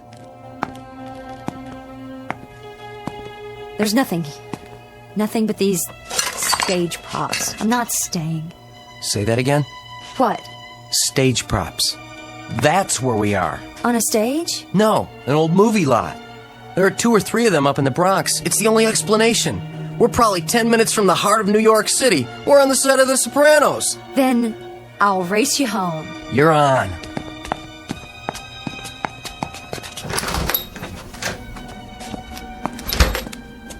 Funny that we can't hear traffic yet. We will. Keep walking. Or we could get a ride. That would sure be great. But for the time being... I'm serious. Look, what do you see? Is that a car? It wasn't here before, was it? No, it was not. Hey, buddy! I think he hears you. Oh, boy, am I glad to see you. We've been wandering around here all morning, and you're the first person... Bob, wait. Look at me. I'm talking to you. Bob. Can't you see us? Turn your head. What is the... He isn't real. He's some sort of... He's only a mannequin. Let go of it. Another trick. Some kind of joke. We have to keep going. Is somebody watching us? This has gone on long enough. We've had it. It's no use. Are you testing us? Are you watching us behind those windows? Are you taking notes to see how much of this we can stand before we turn into blabbering idiots? Well, that's it. Game over. I've had it. Come out and face me, whoever you are, so I can finish it right here in the middle of the street. We're human beings, do you hear? Human beings!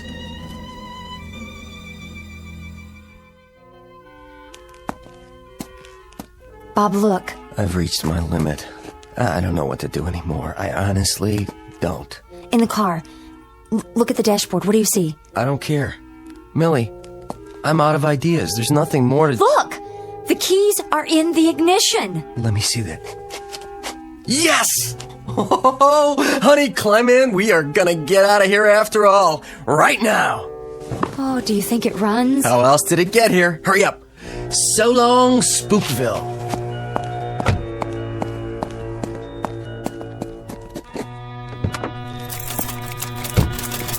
Come on. Turn over.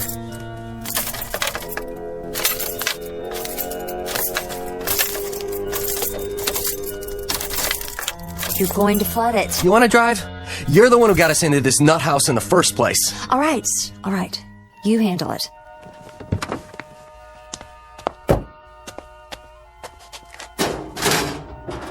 Oh, that's rich.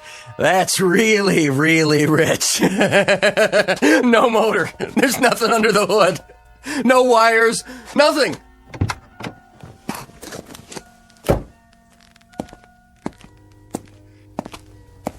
Did you hear what I said?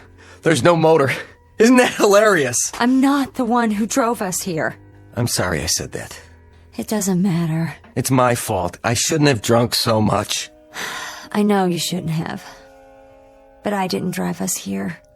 Then who did? I told you I don't remember. Not anything about what happened last night? How we got to this place? Only what I told you. I was driving along just above Riverdale. You were almost asleep, but you wanted to stop. Then we started up again. There was a shadow. It seemed to envelop the car for a moment. That's all I remember. I guess I could have fainted or blacked out. Or crashed. All right. Maybe I did crash. If you want to think that, it would explain everything, wouldn't it? Not to me. I crashed the car, ran off a bridge or into a ditch, if you like, and we're dead. That's not the law of parsimony. What's that? The simplest explanation to account for the facts. Well, then come up with another one. We must be dead. This place is hell. Millie. Like some amusement park with the all-American town, except it's not very amusing. It's only a display. Nothing works and nothing is real. Calm down. What's that? A train. Did you ever hear of a train in hell? It probably doesn't stop here. Then we'll catch the next one. Oh, it's getting close. The station's gotta be nearby.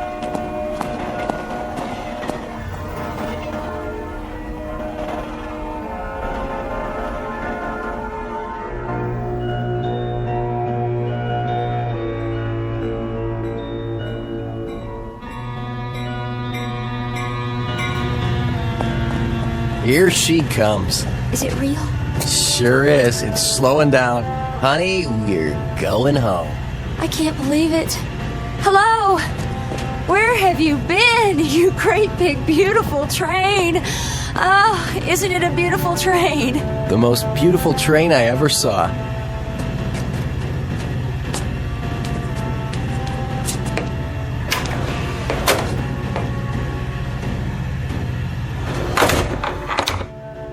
What about tickets? Don't worry about it, we'll pay the conductor. Where should we sit? Anywhere. Looks like we got the whole car to ourselves. Here, you can have the window seat. Thank you, sir. Don't mind if I do. Must be a commuter train. So that proves this place is real. There's a sign outside on the platform. The name of this town is Centerville. Never heard of it. I hope we never do again. Good riddance, Centerville. Oh, it's been fun, but I can't say I'll miss it. A side trip, that's all. Centerville, you are history. Ancient history. What a nutty little town. All form, no function. Maybe it was a housing development. The ideal community. I must say, I wouldn't want to live there. Some places are too quiet, too perfect. A nice place to visit if you're passing through. I still don't know how we got there. I guess it'll be one of those unsolved mysteries. We've got a story to tell our friends, at least. Oh, they'll never believe us. It just it doesn't make any sense. Why don't you admit it? You did have a few drinks at the party, didn't you? One or two. And somewhere along the way they caught up with you and you got lost and ended up in Centerville. If you say so. It does sound like the kind of screwball thing I'd do. How do you put up with me? Well, I guess I got a soft spot for screwballs. Well, you sure got one. It wasn't all that frightening back there. Easy for you to say now. It's just that whenever somebody goes boo, I jump a foot. Boo. Stop it. I'm fine now. Wait till we get to the office on Monday. I can see old Mr. Peabody now. Fraser, we're a team here. If one member of the team lets us down, then the whole organization suffers. You should be glad you made it back at all. He'll never know the half of it. Another stop already? Wouldn't want him to think I had a lost weekend. Bob? Flights of fancy aren't his thing. He's strictly facts and figures. What did you say about paying the conductor? Sure, no problem. They'll take cash. Then, where is he? He'll be along. No, Bob, he won't, because there isn't any conductor. Huh? Oh, Bob. What are you looking at? The sign outside. It says... Centerville. Oh, no. Maybe it's not the same Centerville. It's the same one. You can see from here. There's not a soul on the street. Nothing moves. Nothing real. How could we have left the station and ended up where we started? We went in a circle. Come on. Oh, no. I'm not going back. Not back. We're going to walk straight down Main Street, and this time we're going to keep on walking. Until what? Until we're out of hell.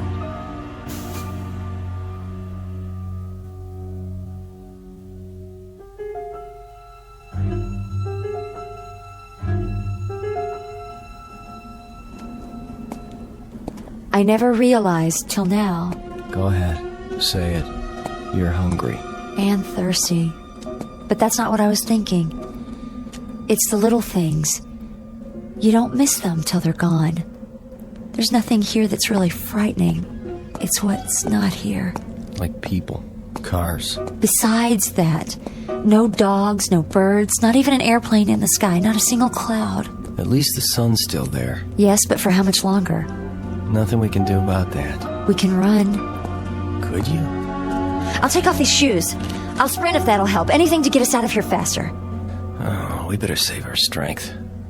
Might be a long road ahead. We still have a few hours of daylight. Can't be that far from civilization. But what if the sun goes down first? Then we slog on in the dark. Like a couple of marching morons. And when we can't keep going, we hack out a campsite. Break up trees and make a fire. Find berries to eat. Pine cones, grass, nettles. Whatever it takes.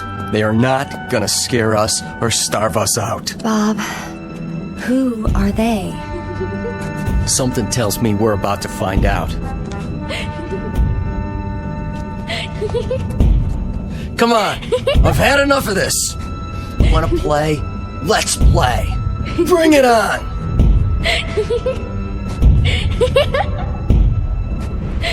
No! The sky's getting dark. Bob, we have to hide. Don't make a sound.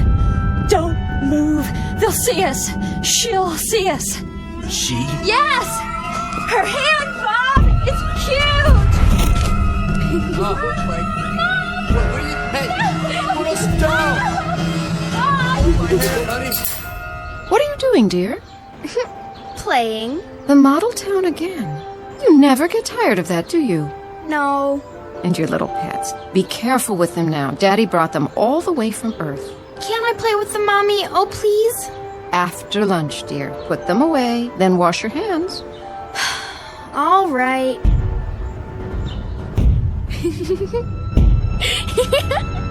Put us down! Bob! What's she doing? No! No! Leave my wife alone! Get in your cage now. Don't worry.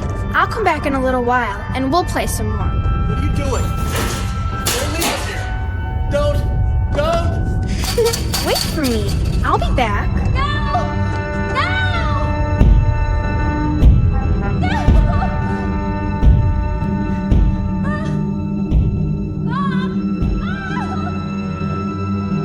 The moral of what you've just heard is clear. If you drink, don't drive. And if your wife has had a couple, she shouldn't drive either. The night is dark, and the road home can be a long one. If you're not careful, you might just wake up with a whale of a headache and a king-size hangover at a deserted train stop in the Twilight Zone. More from the Twilight Zone after this. You are about to enter another dimension. A dimension not only of sight and sound, but of mind. A journey into a wondrous land of imagination. Next stop, the Twilight Zone. Hi, this is Stacy Keach. I'd like to take a moment to tell you about our Twilight Zone website at twilightzoneradio.com. At twilightzoneradio.com, you'll find the latest information on these Twilight Zone radio dramas, including behind-the-scenes photographs, plus the newest product releases, trivia contests, ways to contact us, other Twilight Zone-related info and merchandise, plus links to other fascinating websites. So make your next stop twilightzoneradio.com. Visit twilightzoneradio.com to purchase these Twilight Zone radio dramas on cassette and CD, or call toll-free 1-866-989-ZONE. That's 1-866-989-9663.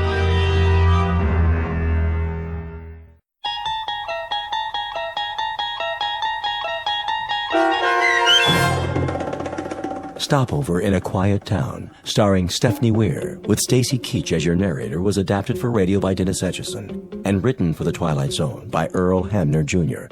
Heard in the cast were Kurt Nabig, Frenette Lebo, and Haley Nabig. To learn more about the Twilight Zone radio dramas and to obtain audio cassettes and CDs of these programs, visit our website at twilightzoneradio.com. The producers of The Twilight Zone wish to thank CBS Enterprises, Carol Serling, Dennis Etchison, Dick Brescia Associates, Claire Simon Casting, Terry Jennings, XM Satellite Radio, Sirius Satellite Radio, our sponsors and our radio affiliates for helping make this series possible. This copyrighted radio series is produced and directed by Carl Amari for Falcon Picture Group. Audio editing, sound design, Foley effects, and mix for the Twilight Zone radio dramas are by Cerny American creatives Craig Lee, Michael Slaybach, Bob Benson, and Jason Rizzo. To learn more about the Twilight Zone radio dramas and to contact us, visit our official website at twilightzoneradio.com. Doug James speaking.